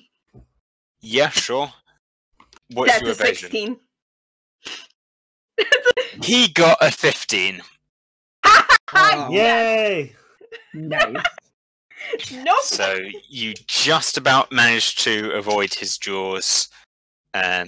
He's gonna make he does get like a second attack slashing out at Andrea with his like hand. That's also gonna have edge, but it's a much weaker one. Ah, nice, my link. So does a 16 hit you? Yeah, it does. Okay, then just take 1 point of damage. Okay. Oh, that's nothing. Ooh, I did not consent to biting, Draculord. I'm talked about feeling this. hungry. This is taking a lot out of me. And I desire to refill the void within me.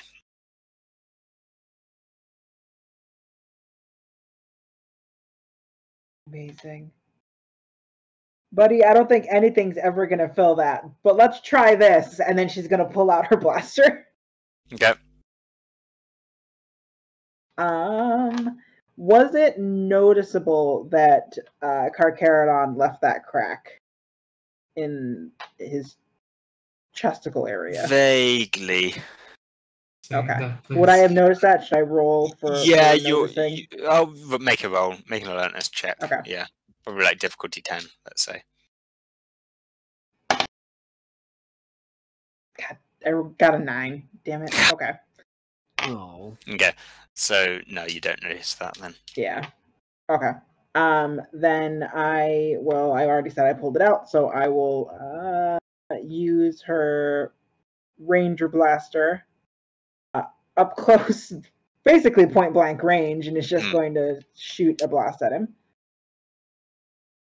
Is that what is that? That's targeting. There we go. Duh.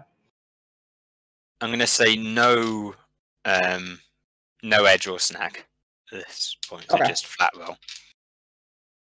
So that is a With whatever 13. bonuses you have. Okay, 13 will miss him. Oh. Even with the reduced Yeah. armor. Okay. And that is my turn. That's all I can do. Okay, Gabriel next. Yep. Will I still have an edge if I attack my boomerang? You're now right up close to him, so probably not with a ranged weapon. If you hit him with a melee weapon or just your fists, you will get edge. You do get an upshift with your melee sidearm as well. What range more or less am I from him? I think you're now adjacent to him because he pulled you 15 feet towards him. Right. Damn. Right.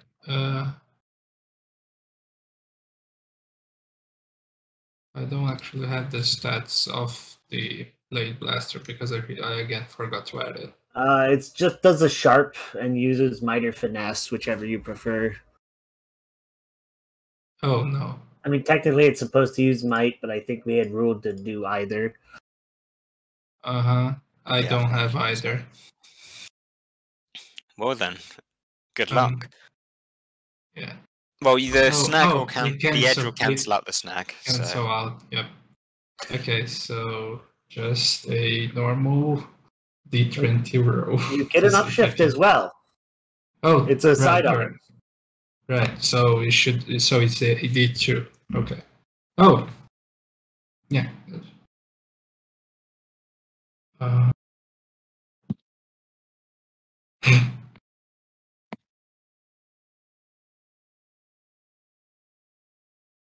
4.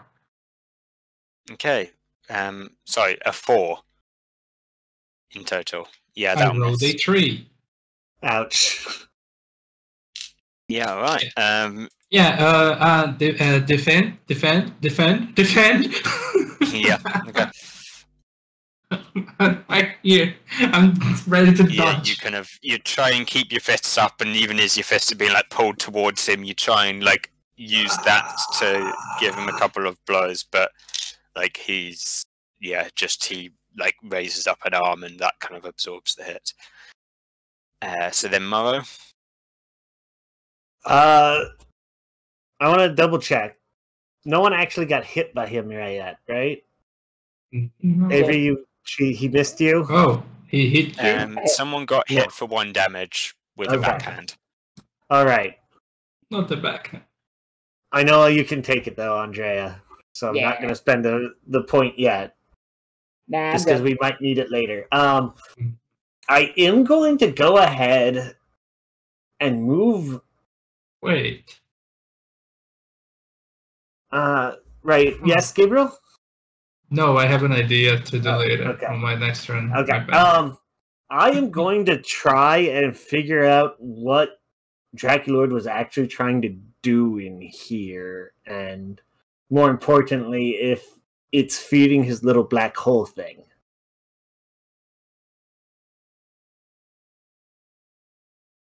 I assume it'll take an action and a tech check.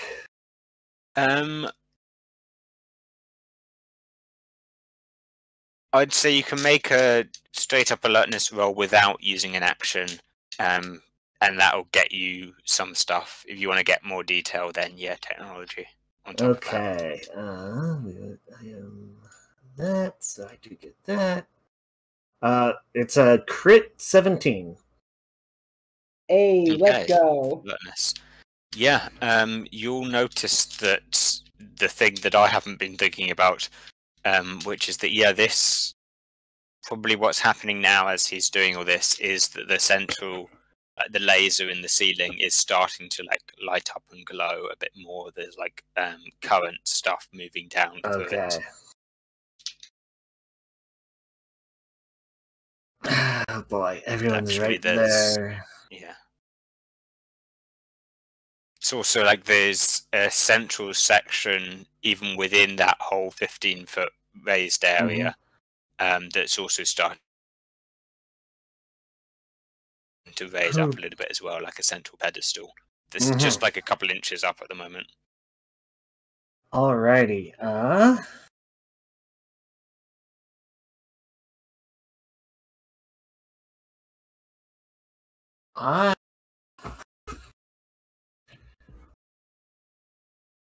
Damn it. I'm trying to think of the best way to try and do this. I want to try and either stop the thing from activating or more ideally reverse it. So it shoots whatever it's starting to charge back at him. Okay. So like try and get it to discharge its stuff early? Yeah. Or alright.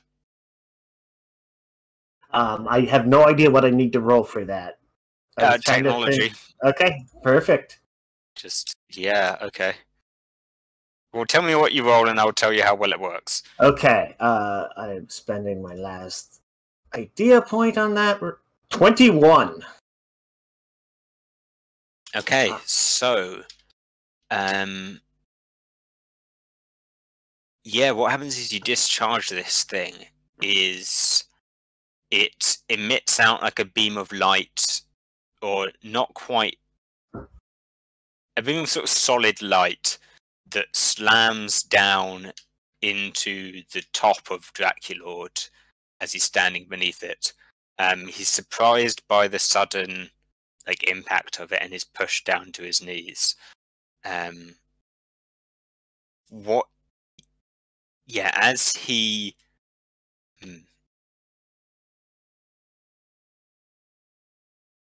so he's not, you can see that he's not, so I think you can probably tell that the idea is, well, what you can tell about this is it's some kind of mass generating laser beam kind of thing. So it's actively adding to the mass of, like, it's a beam of mass that would add to whatever it hits. And so as you strike him, this is kind of going to be beneficial. He does start to grow a bit. Oh, we're going to bump him up a size category, basically, which means you'll all get an upshift on hitting him. But it hasn't hit his... it didn't hit the black hole at the center of his chest. It just struck him down from the top and pushed him downwards. And it seems like your guess was he was trying to enlarge the black hole inside of him and basically power that up by adding mass to it through this mass generation beam. Okay. And you're also thinking that this is essentially a miniature version of what the entire station is. Lovely. Cool. Hate that The for us, station y'all. is a mass generator kind of thing. Gabe, but try and weaponized. find a way to get back here with me without making Draculuser too suspicious, alright? I'll try. I don't know if I can move. I'm rooting for you. Thanks. The problem is that Draculord is rooting him. I'm aware. Sure. That was the last I had for this turn. Yeah. Actually, he always is firing too. I have an idea that will work well for. I will also ask Fenrir to try and see if he can get the floor above and just shoot the fucking lasers. There should be something up there that he can shoot. He's smart. He'll figure it out.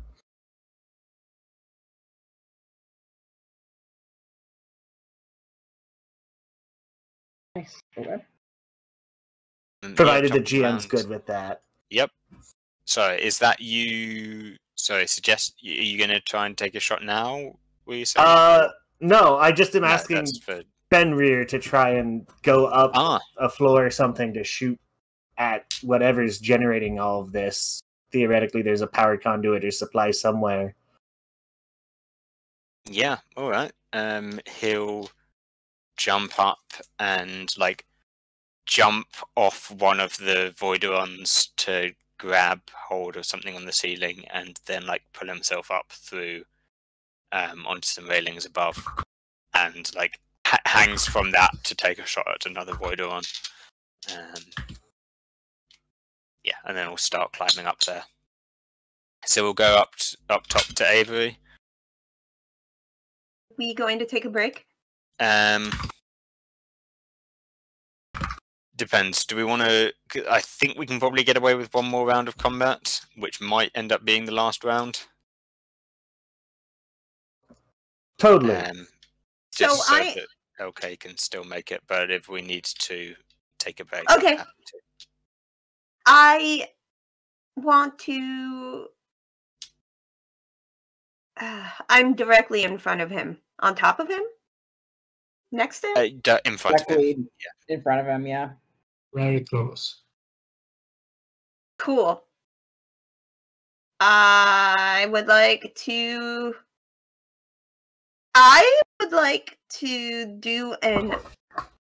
switch my grip and do like an underhand golf swing type of move just to kind of get him below the belt and distract him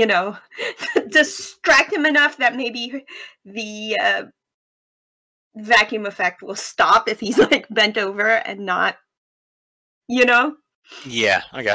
I don't know. I'm trying to help the team here.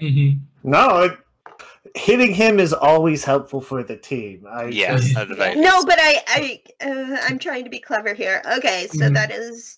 If he doubles over, does he accidentally suck himself into the void? Ooh, does he become an Ouroboros?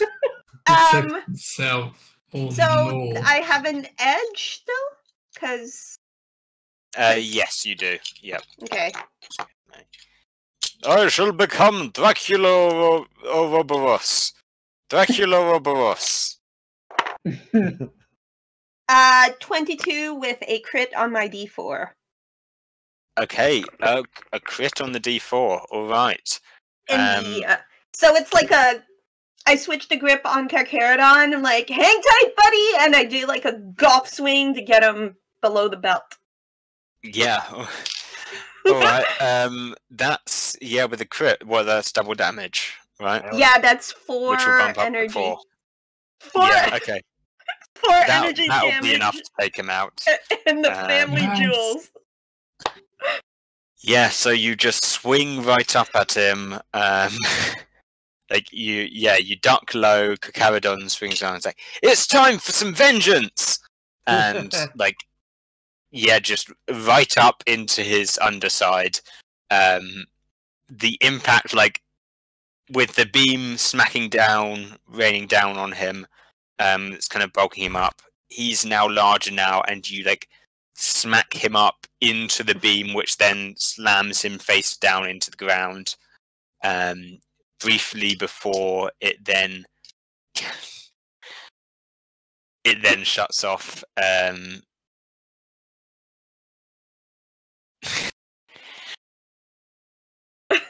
Yeah. So the beam then shuts off. He's now on the floor. You can feel like the cage doors around his chest like crack as he slams upwards, and that slams shut. He like drags himself back up to his feet. And there's no, I was going to be so powerful. I would have destroyed all of you. I'm gonna yell as a bonus action, "Hey, Andrea, always double tap," and then I'm gonna grant you the D2. Sick. Yeah, as the the gravitational pull shuts off, you ready yourself. I think he's done. So he's officially defeated. Just want to come up with a cool way for him to be downed. Like, I don't know. Do you want to all like drop into place? The Voiderons I think break the moment that his doors shut. Do you want to drop into place and then form up the combiner weapon? Combiner Stick all your power weapons together and do the classic finisher. Let's go. Yeah. I mean, we could. don't I Like he's not moving for a little while at any rate. Yeah, but if I we just wanted explode to- him, it might explode the ceiling too, which is we want to get rid of the power source in here. Okay. Is this because the Red Ranger's special thing is not till level 5, so we all just roll, correct? We roll our targeting? Not rolling. I'm just saying narratively. Oh, okay, you narratively, easy yes.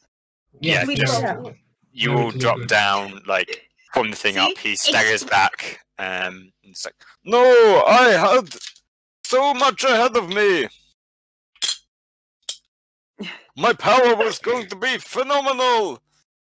I would have been unstoppable. No. And yeah, you Looks like it ready wasn't your on the power weapon stars. together.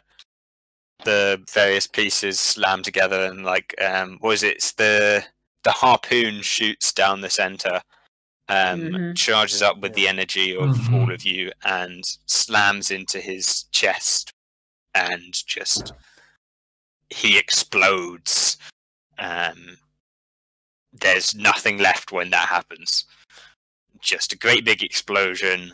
The station itself starts shaking, and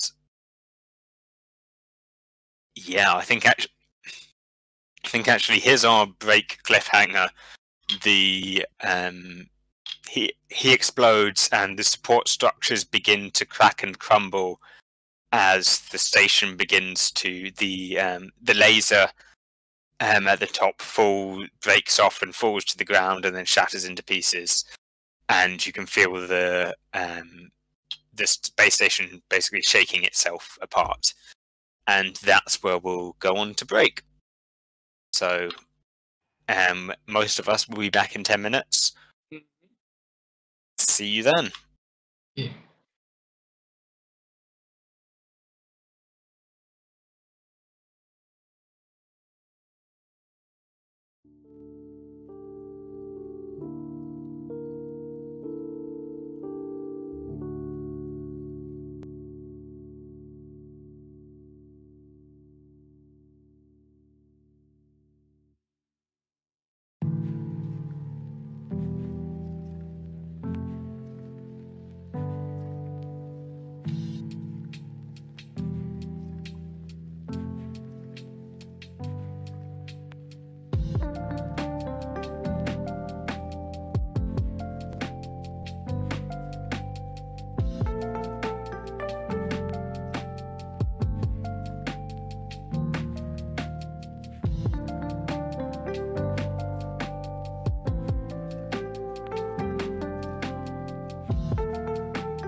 Right, hello, we are back.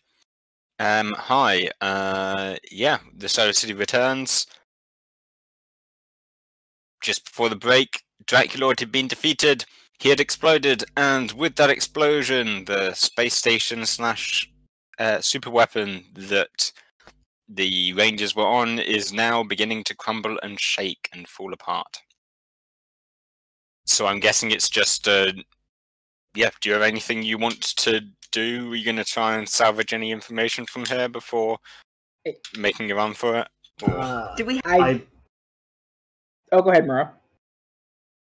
I was just gonna say, I believe that's the plan. I mean, So, Muro, I kind of really- want some information. Do we have time? Is what I'm saying. Like, if this place is going down, I don't want people to get hurt. Although, I also want information. So we're gonna take a minute. I just remembered my student bond says I will take risks for new information or something. Anyway, I'm doing the thing. What do we want to do? Well, yeah, Ben, does it seem like it's like immediately coming down, or is it shaking? No, it's just shaking. It's going to Okay. fall apart at some point, and like things might start. I guess there's a degree of like power conduit starting to overcharge and stuff like that. Ooh. So there might be some things exploding at some point. So we have two teammates that are here but not here. You know what I Gabriel and mean? Yes. Fenrir can start prepping the Zords so we can like race into them. Yeah, okay. Yeah. Yeah, they'll head back immediately for the Zords and try and bring them around closer. That to- works. That works for everybody except Carcharodon because I have the key. Yeah. Amazing. Carcharodon, why can't you drive? God. Yeah, actually they can probably No, Carcharodon can drive the Zord. He just can't. He doesn't have legs. He can't walk to the Zord. and he can't remote pilot. Couldn't- Well, probably can remote Couldn't pilot. Fenrir and Gabriel carry him to the Zord and plug him in? I mean, that's true. And Zords have their autopilot stats, but technically it would be Carcharodon piloting. So it would just. Yeah. Okay. I'll say go with Gabriel, buddy. And Okay, No. sure. Yeah. I'll crew the hey, Zord. look. Yeah. I'll be back Keep in the a moment. Zord warm. Keep the Zord warm. I'll be right there. Yeah, I always do, because I got tired of how cold it is at the bottom of the ocean. Okay. I still have trauma about that. I love that he's all like, I still have trauma and I'm going to remind everybody. Yeah. You know, Uh, what else are you going to do with that trauma? oh my Like, it's not good for much else. I love this hammer. Okay, so Carcharodon Yeah. can in fact pilot Got the it all head Zord. off. However, that means I am not as effective at doing smart space things, which means, well, I just essentially told my brain to go drive the Zord. So Yeah. I'm The gonna other half of assist. your brain cell has left. No, Oh. the only brain cell. So what I'm gonna do is assist Muro in their checks, and Okay. just, you know, we'll let Muro take point on information related things. Andrea, if I try to grab the tech we can, do you want to hit the computer and find the whatever writing you can find? Yeah, if I can find, a lot of this stuff looks very similar to.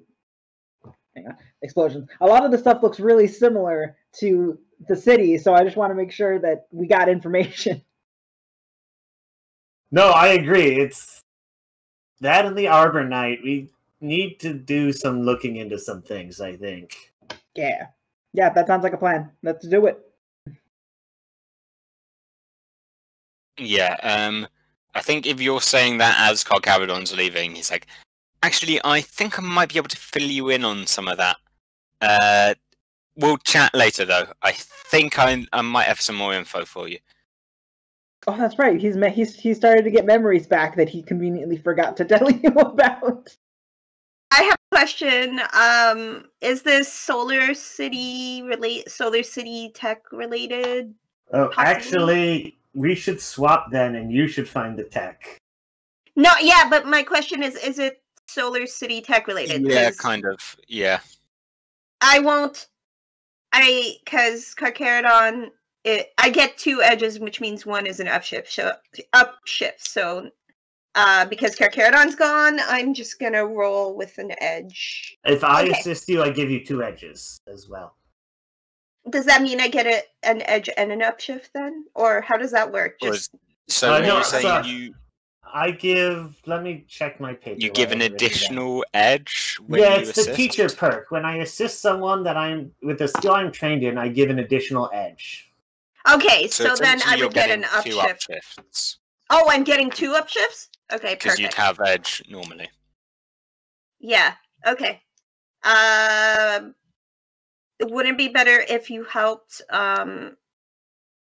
I can help her if you'd. Yeah, I can help Andrea if you prefer. But I mean, We've done this. I don't. I mean, what I are don't you know. trying to do?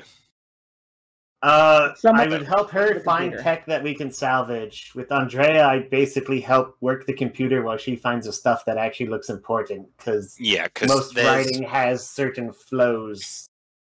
So then I'll just roll it with. Okay. just with edge. That edge. So you get edge and upshift on your check then, Andrea, as I will work the computer to help you find the important info for us to copy. Yeah, that sounds like a manual. That sounds like a manual. That sounds like a manual. That sounds like a manuscript. That's better. Yeah.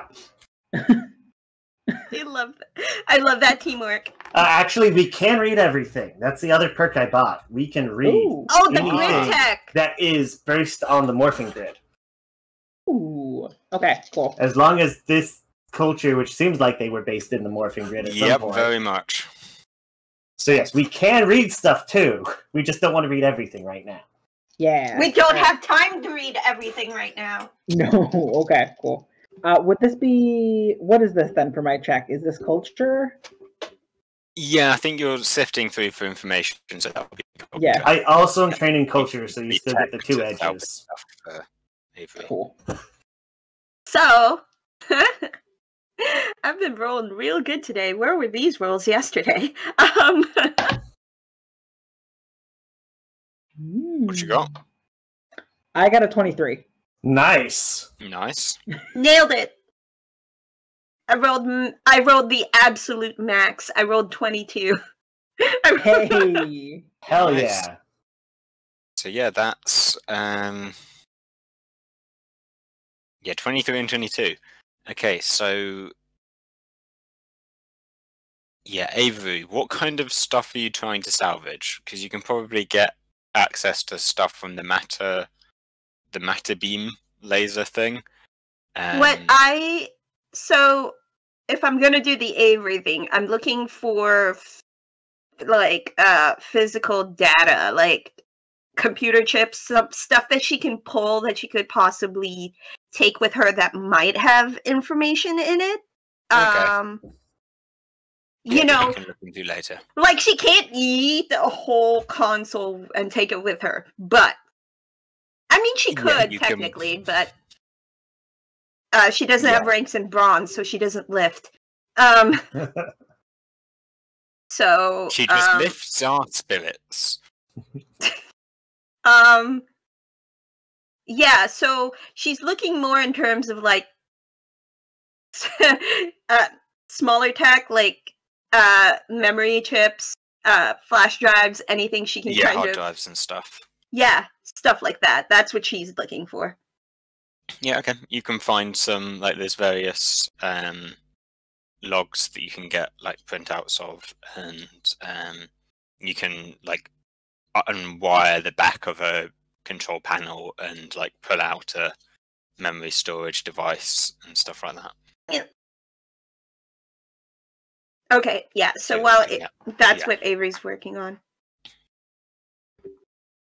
And Andrea's going to be looking through just what data's available let's see, Avery's probably able to pull some logs and like technical schematics. I guess what you'd be able to find more easily is the kind of stuff Draculord was working on. So he'd been bringing up, I guess he'd been looking at logs and stuff like that as well. He'd been routing, like focusing down the beam, creating a smaller version for direct application, for application to him directly, with the goal then of, the goal would have been of once he'd reached an initial stage of like matter gain, he would have then switched to, he would have basically broken his way out of the space station and switched to using the main, the entire station's laser, to like supercharge himself massively up to once he was at like Megazord kind of size. Okay. Yeah, and so you're able to figure out pretty quickly from logs and what Draculord's commented and stuff like that, that yeah, the reason there's a black hole in this system is that this weapon platform created it, essentially by sending a concentrated, it was designed to create black holes by sending a concentrated stream of matter into a sun and just adding mass to the sun until it collapsed into a black hole.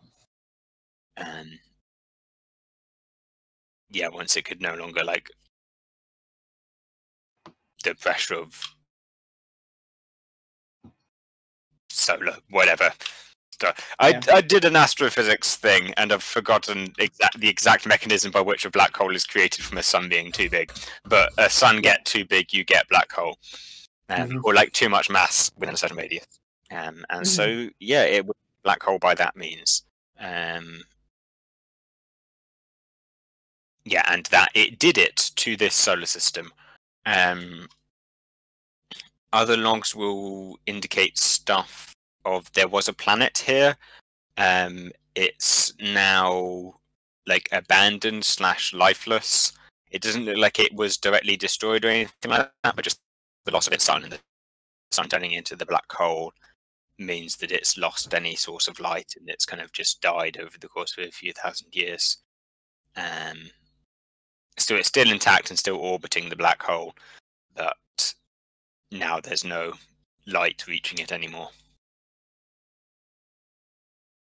So it's, as far as you're able to know, you can tell it's lifeless.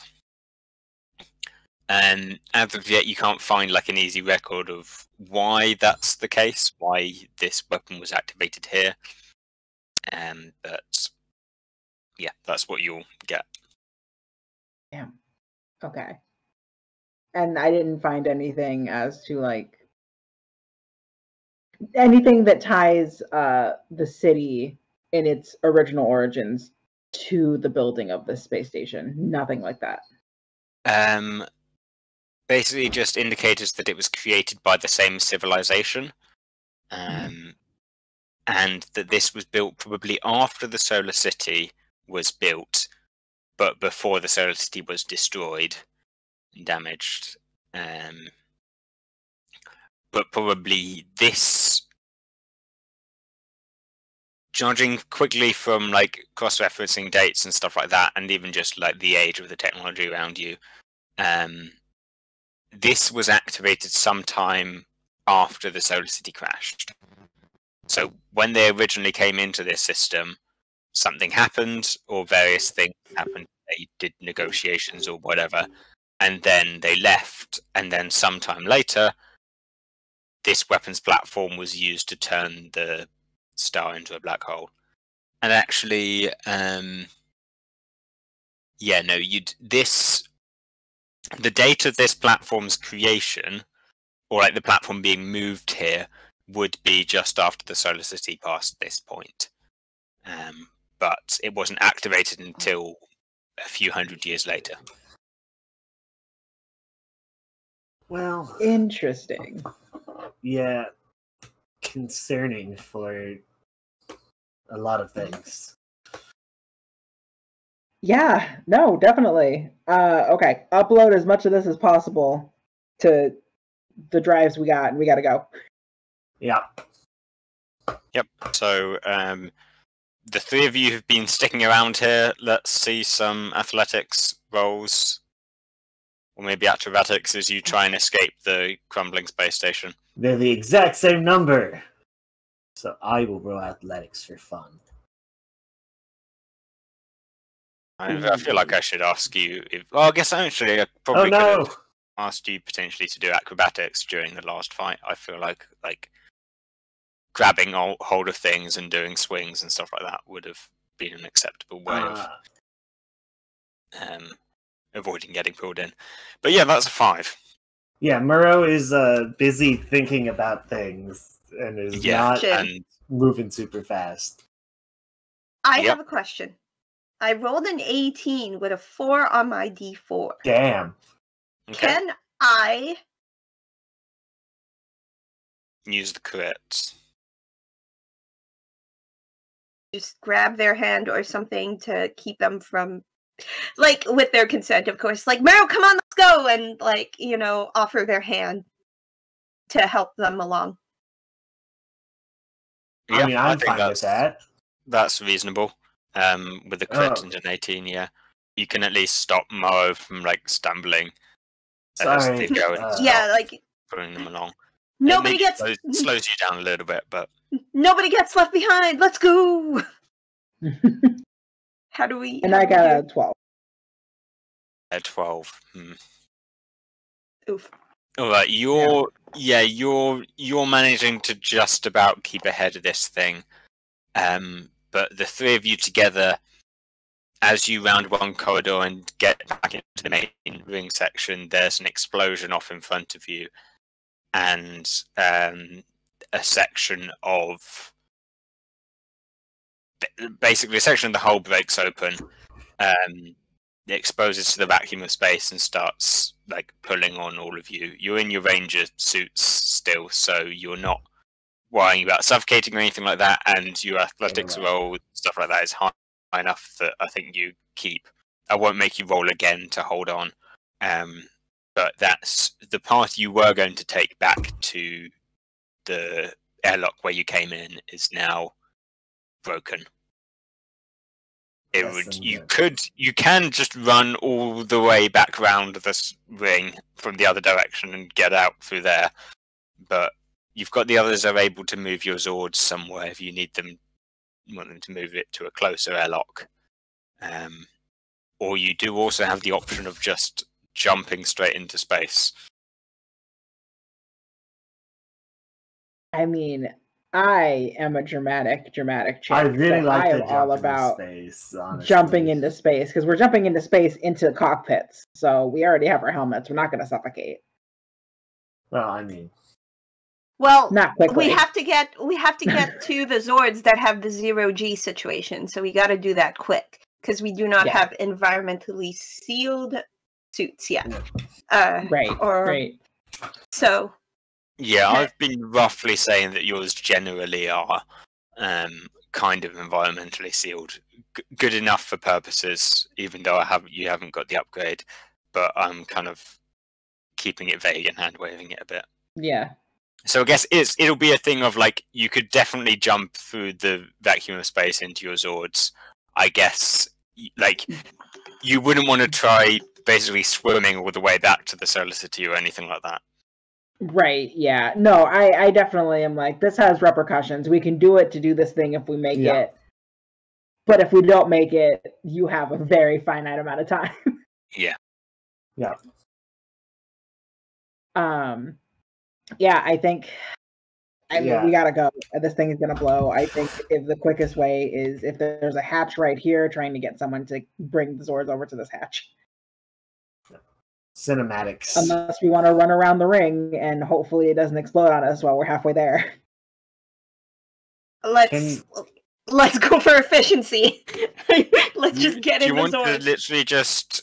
Do you want to try and take the nearest airlock exit, and like move over to there and tell everyone to meet you out there, or do you want to literally just run through the now into the now open space? I think we're gonna try for the nearest airlock first, just in case we drop the stuff we're carrying, if nothing else. Right, yeah. Yeah. Because none of us have had weightless training per se. Yeah, it's at least a shoot. I feel like Murrow's probably a little bit better because with swimming. Yeah, I think, but we might as well try for the airlock solution first. Yeah. Yeah, there's a series of explosions around you, various stuff like that, but you're still able to make it to the airlock in time. You kind of just like jam open. You don't bother waiting for it to cycle and everything. You just jam open the doors, and the rush of air carries you out straight into the yeah, like I guess like straight onto the, because the rest of them have probably formed the Megazord to try and, because I figure that's easier than them. That's a better way for them to bring the Zords over than trying to pilot your individual makes Zords. sense. So like you can kind of just jump straight into like that open. Well, no, the Megazord doesn't have a hand really, does it? It's just got two like arm weapons. So I guess like you. Oh yeah, like the whip comes out like an umbilical like tube sort of thing that flies out, and you like grab hold of it and pull yourselves along. Can we say Carcharodon as part of the Megazord at this point? Yeah, I think we've. Yeah. Yeah. I think either way he's gonna be. I don't know if you want like I feel like the opportunity to go full, all 5 Megazord is maybe worth waiting for a slightly more dramatic moment, and just have him at the moment comes out as a shark.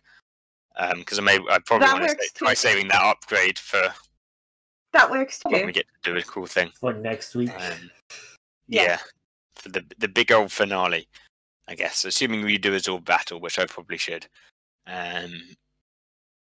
Yeah. So let's see. Now I'm distracting myself with planning for next week. I need to get back to this. So yeah, you're able to jump into Carcharodon. The rest of you like run up the eel whip, and then jump into the Megazord, and you will fly off back to the Solar City. Amazing. Is the vessel that we just left, is that exploding? Is that explode behind us? Okay, cool. Cool kids don't look at explosions. Well, yes, but also if it didn't explode, I think we should destroy it. Oh, that's a good point. It was part of our like plan originally. True. Yeah. If we could save it, Death Stars just like floating around. Yeah, we don't leave free real estate for someone else to come and get. Absolutely not. But like we learned that this planet's totally like dead anyway, so yeah, they have a black hole for a sun. They have a black hole for a sun, but also just the information that could be on the husk of that planet, though. Yeah, I know. And you're totally appealing to the space archaeologist really well. But also, it's exploding and we're leaving. I mean, the planet's not exploding, just that satellite. No, the satellite. Yeah. Like, we can come back when things are not exploding on the husk. Yeah. We probably should clear that sort of thing with the rest of the research team anyway. Yeah. The commander might want to know. Hey, Avery, text the other 2 people on your team. I'll send a memo, and it's just a text message to 2 other people. It's on the text message. It's the work text message thread. Yeah. Okay, so you get safely back to the Solar City, and probably the next scene is another meeting with the commander. So many dang meetings. So, how did it go? I take it Draculord is no longer a problem? Yeah, no longer. As far as we know, no longer a problem. I definitely tried to make sure of that. Yeah, he seemed to actually explode this time, so... Explosions are always good, I guess. I feel like leaving him at least in that one matter. Mm-hmm. Explosions are good in this particular instance. Look, I feel like leaving his corpse in an exploding space station, I hope, gets rid of him for good. I also hope we won't be seeing any more of him. For one thing, his voice was just irritating. Yep. Joke. And Avery produces the hard drive and the information that she has and places it on the conference table and says, so I found some physical data storage that we might be able to look into and, dig into some of this information. And I know Andrea has other information as well.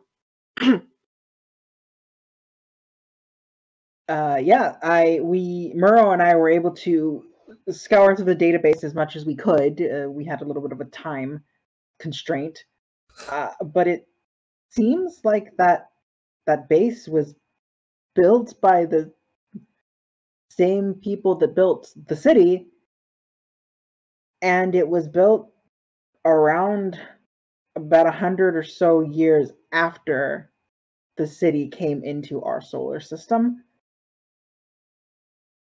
So either it was willingly made by denizens of the city, or it was made by the Emperor, but this was for sure the reason that a planet there lost its sun and eventually lost life, perhaps, on that planet.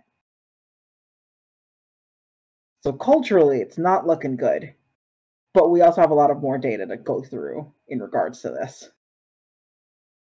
Okay, so the question becomes, where are we going to go through this raw data?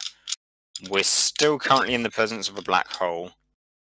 I'd prefer to get out of here as soon as possible, but judging from what Adira has been telling me while you're away, our next viable jump is directly home to the Solar City's founding location, which, given what we know now, could also be a potentially dangerous situation. Can we even make the jump? Do we have the energy to? I believe Dr. Evans and crew have been setting up something to allow us to make a one-time jump using excess energy from the morphing grid. Or something like that. I can't remember the exact thing that you set up last session. We set up a conduit to siphon excess morphing grid. Yeah. Yeah. The excess energy there from the green spire. Oh. Whoa. Okay. It's probably fine. I mean, if it's the only inactive spire. There's no Green Ranger. Yeah, it seems the safest option for something like that. Wait a minute. Still, we also don't have a Yellow Ranger. I just thought of this. What? Sorry. Is the yellow spire okay? Well, the yellow spire was the gold spire, which is now the silver spire. Wow, that just went through went through an entire journey. Okay. Yeah, there's technically no yellow spire, and there never was. It's just that yellow is gold. Yep. Got it. Because there's no yellow Morphin Master, there's just a gold Morphin Master. There's just a gold Morphin Master. Sorry, my brain just went a million different places there. Okay, so there is no active Green Ranger, and the Spire is inactive as well. So that's what we were working on before everything happened. Great. Muro, you were saying something before? Just that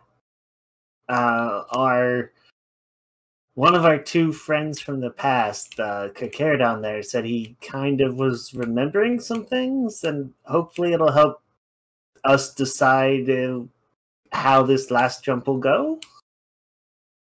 Avery places Carcharodon on the table and says, "All right, buddy, it's time for a little story time. Tell us what you're remembering."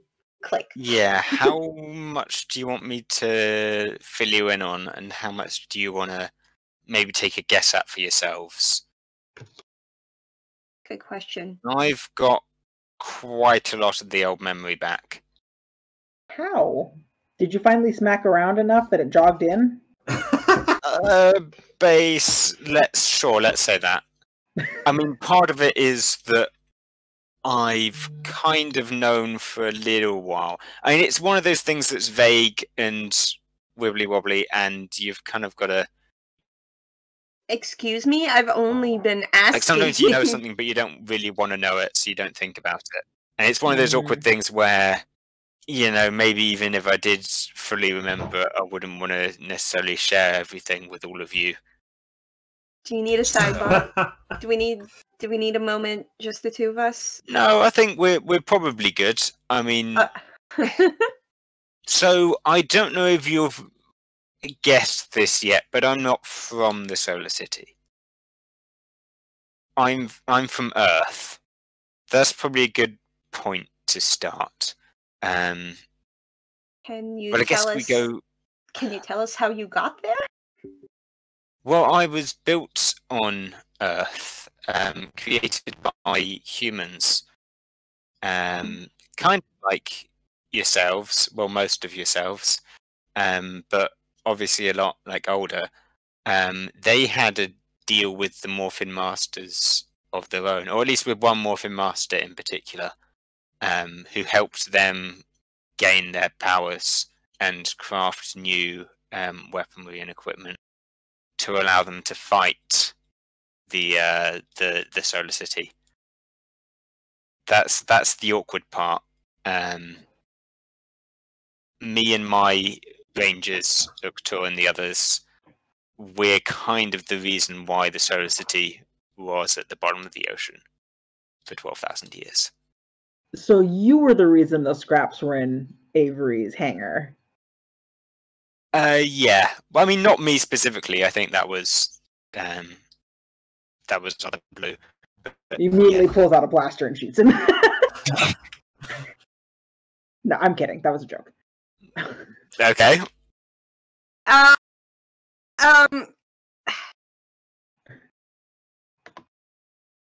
Avery's trying to process this, and she's like, 404 page not found for a moment there, and she says, "Okay, so I guess what I want to know is, why did you put the Solar City in the water? Why did you and your team put the Solar City in the water?" So is this before or after the shooting happens? Oh, that was a joke. Okay, good. Right. Yeah, that was a joke. Just needed to confirm. Yeah, that was probably me doing a bit. You're good. I appreciate a bit. Yeah, so Avery just goes, yeah, so why did your team put the Solar City in the water?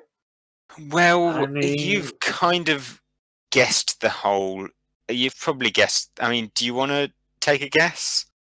They appeared to basically be the what are those guys?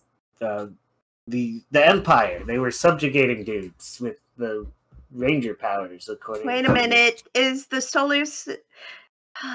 the Midnight Emperor? The Midnight Emperor the ruler of this city? No, he's just some. I mean, we never met him, but from what we heard, he was just some dude who used to work for them. They got rid of him even before we dealt with them. Wait, Hold on. Oh, but so for clarity's sake, we call them the Celestials, the whole species, the people that run and made the Solar City. Oh, So the Celestials. that Okay, so okay. Just so we don't have to say them all the time. And so for the clarity. Celestials. So the Midnight Emperor was like part of the army. Yeah, he was like a the general military. of the Celestials, like Yeah, one he of was a their top general. generals. And then I don't know, they didn't like him. He didn't like them. They got into a little feud, and from what I've heard, they imprisoned him. Right. Okay. I think this is more the enemy of my enemy is not always my friend sort of thing.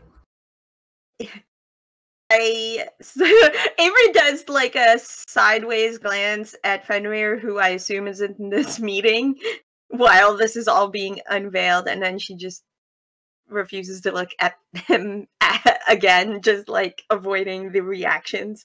And then she says, "Okay,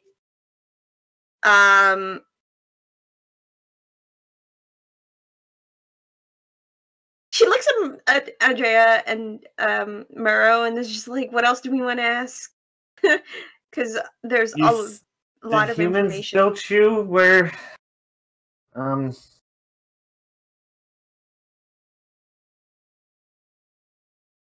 man. It's a lot. It's a lot. And Andrea's like kind of seething knowing this information because she's putting shit together because she found information that tied the city to portions of humanity. Yep. Oh, not just humanity. Yeah, not just humanity, but for her, it's she's connecting dots in her head, and she's really not liking it. Yeah, I mean, I think there was even a. This is not Avery's forte, so she's just trying to wrap her head around. In the Rangers as well. Avery's just trying to wrap her head around things because this is not her. Are we the baddies? Can you say that one more time for me, Ben? Sorry, you kind of cut out. Sorry. I think Cogabdon, I think there was actually, I remember there was a merfolk amongst our group. We weren't all human. I mean, 5 of us were human, but 5 of them were human, but there was the merfolk. Oh. Okay, that actually makes me feel a little better. This is still going to be a lot to talk to, but I'm going to have a really long night. Huh? Yeah. My entire racist history has been a lie. Yeah. Sorry, buddy. Yeah, well, that's kind of why I avoided telling you even when I kind of maybe knew already. But you've got the whole, Solar City has the power to wipe out entire solar systems kind of thing already. And the whole vast amounts of weaponry that they may or may not, that they were definitely using to at least cow other people. I mean, we never saw them actually, annihilate. I mean, they didn't annihilate Earth, as you can probably tell. They never really got a chance to use their weapons on us. So maybe they never used their weapons. Maybe it was just like a threat thing. Or maybe they did. Well, once the Solar City went away, they blew up a sun at least. Yeah. I mean, we don't know who did that yet. I mean, the Celestials still would have had... I mean, obviously, I'm still 12,000 years out of date in terms of their current politics. But the Solar City was, from what we knew, their base of operations. But there were other remnants of their civilization. They even, I don't know, I think they even had plans at one point to try and build more solar cities, but I think we put a stop to that by destroying the original.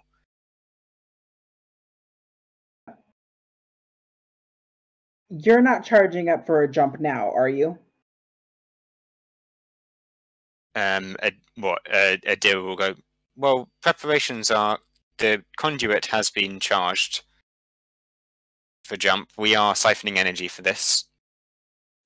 Jump is not imminent at present. Perfect. But eventually, once sufficient energy has been siphoned, there will need to be a release of some kind. Right, of course. Based on this information that perhaps should have been told to us a little earlier, Carcharodon, I don't know if we should go home. Unfortunately, my programming does not allow for a change of destination to that degree. My primary protocol, in the event of emergency defense protocol activation, is to return the Solar City to its creating place. So the Solar City itself is not from Earth. No. Great. Can you at least tell us what's on the other side when we make this jump, so at least we're not unprepared if we cannot avoid it? While the entity known as Carcharodon has been withholding information for you, I do not have access to that information. I did sustain severe damage during the attack, and certain elements of my database are not intact. I can inform you that I do not believe this was the center of our civilization. It was a manufacturing plant. A large, maybe a foundry of some kind. I do not have excessive details on its function or form. I mean, that's possibly better.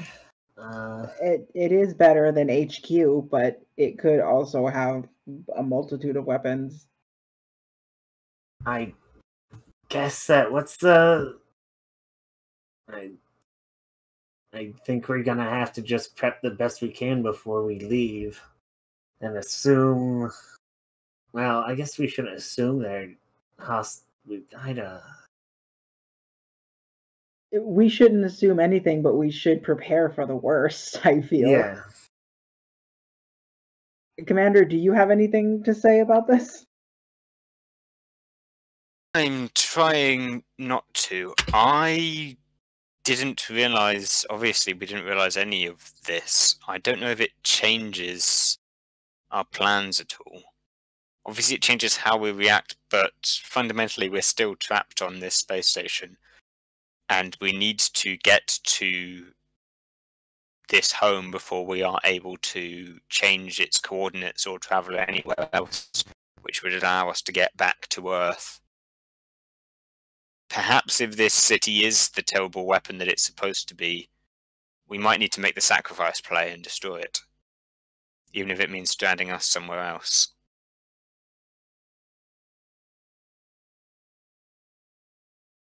But that's... That's risky.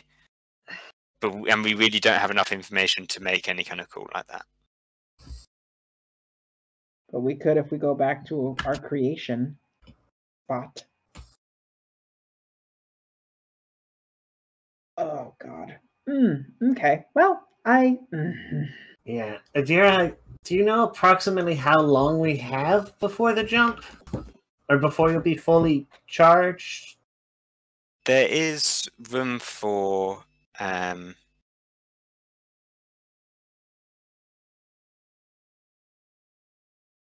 approximately 3 hours before primary jump would be. This could be delayed or hastened by a number of hours. Captain, This would also take us to the outskirts of the system. Travel within the system may take a matter of days. Captain, I don't think we can tell the king about this yet. If we're that close to the jump, I don't know. This is kind of the root of why we came, and I don't think I don't know if he's ready to hear that until afterwards. You don't. I mean, I mean, we're going into danger, but it's possible he has information that would help us know about this. I don't know enough about your people to know what they know about the Solar City, really, to any extent. I mean, and it's Neptune is the oldest of you, and what he knows is probably not clear to anyone.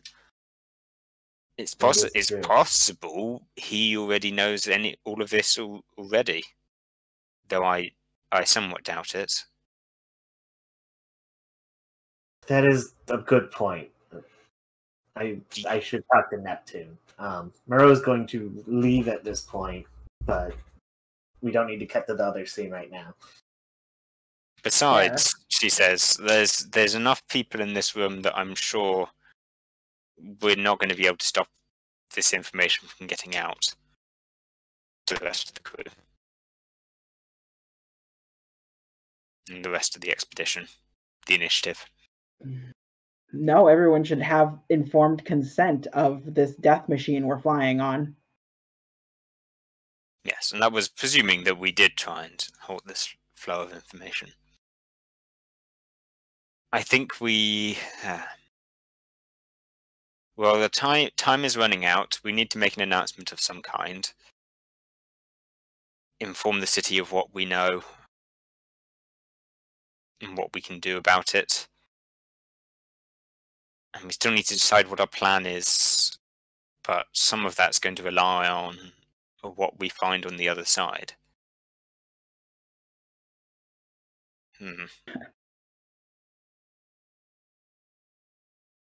Any more advice or suggestions?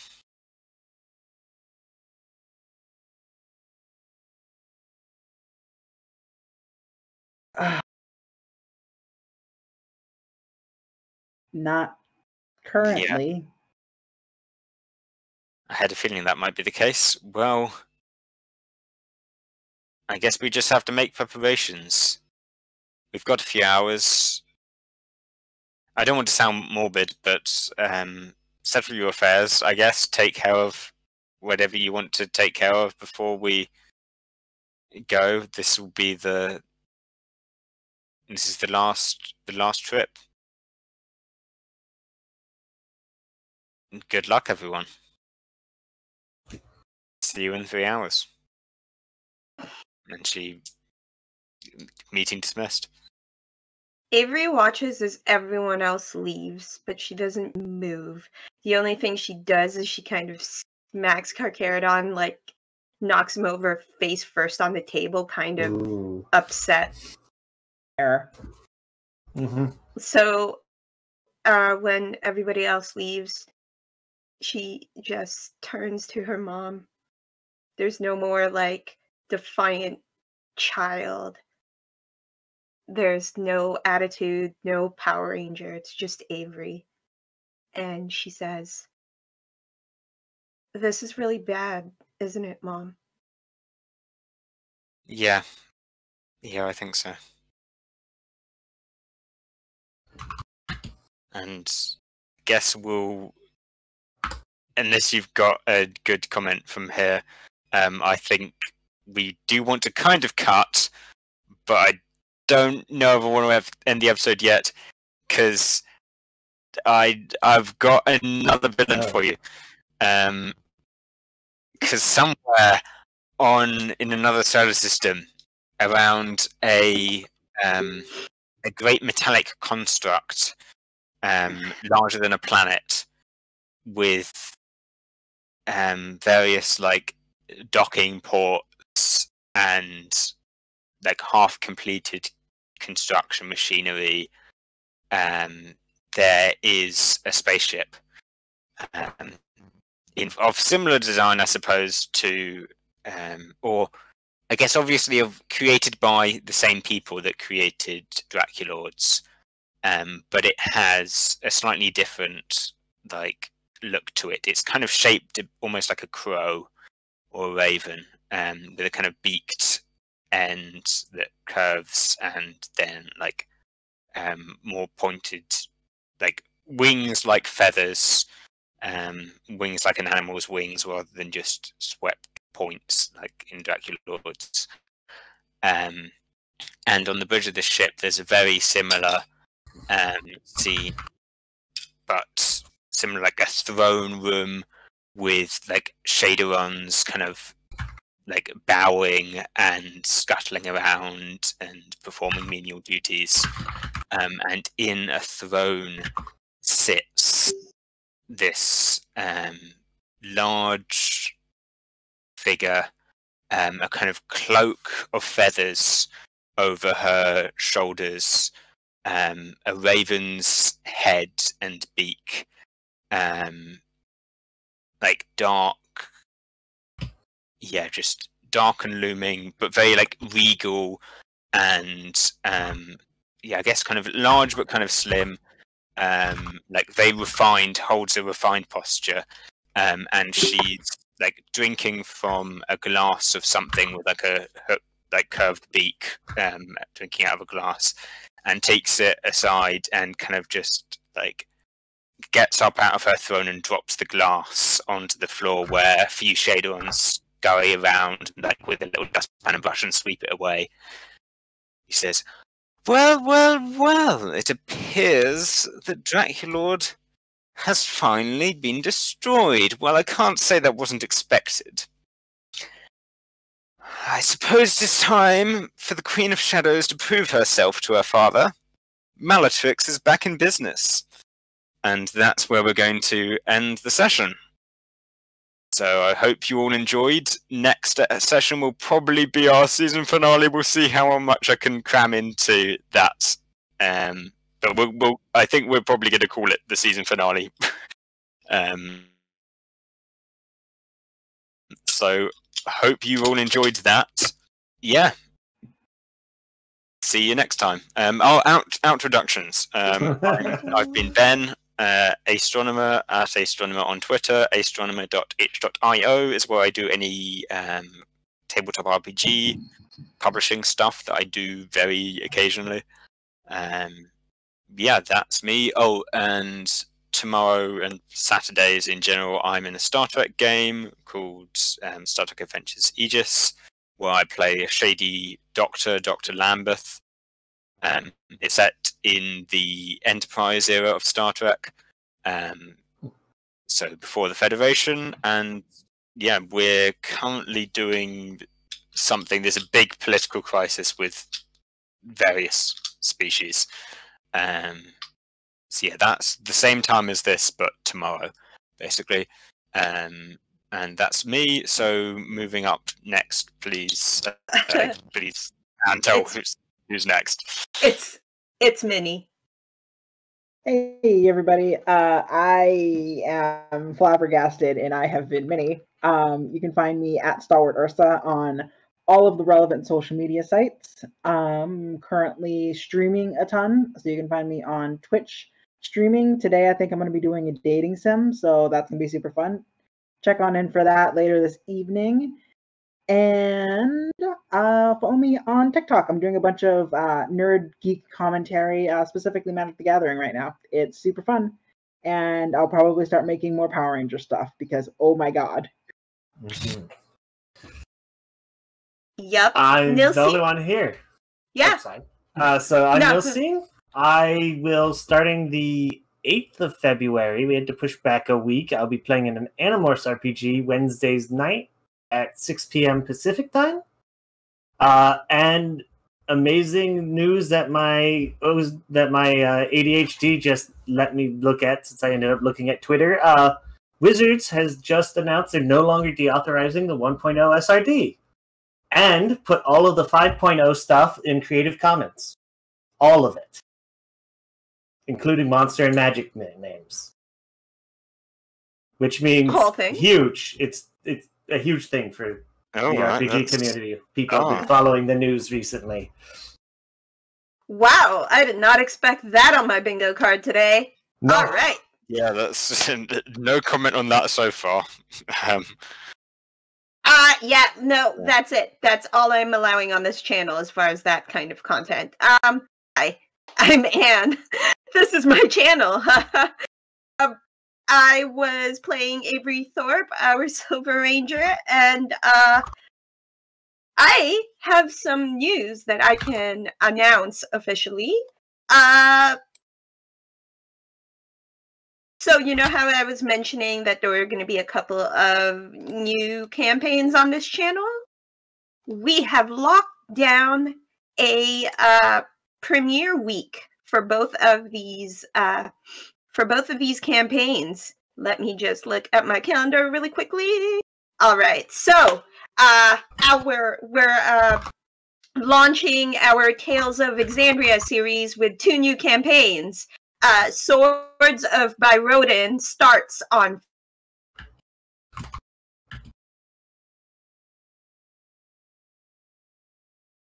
February, and Shadows of the Lost starts on February 15th, also at 6 p.m. Eastern Time. So that's exclusive news. First announced right here. We will be dropping cast announcements and character info, maybe. We'll see. We will be doing that on the Twitter at the Bard Network. And you can find me doing a bunch of stuff all over the place. On Thursdays, I am on my friend Matt's channel, Spectrum TTRPG, playing Power Rangers, because this entire game is my personality. You've probably heard me on Twitter yell about Sophie. Power Rangers Let There Be Thunder, every Thursday at 1 p.m. Eastern Time. Same time as this game, but the day before. What else is happening? Yeah, I'm sure I'm forgetting something, but you can just go to my Twitter, _girlwonder, and I'll talk about it there. Please just hang on for a few moments while we set up the raid. Thematically, we are going to go raid my friend Resident Bard.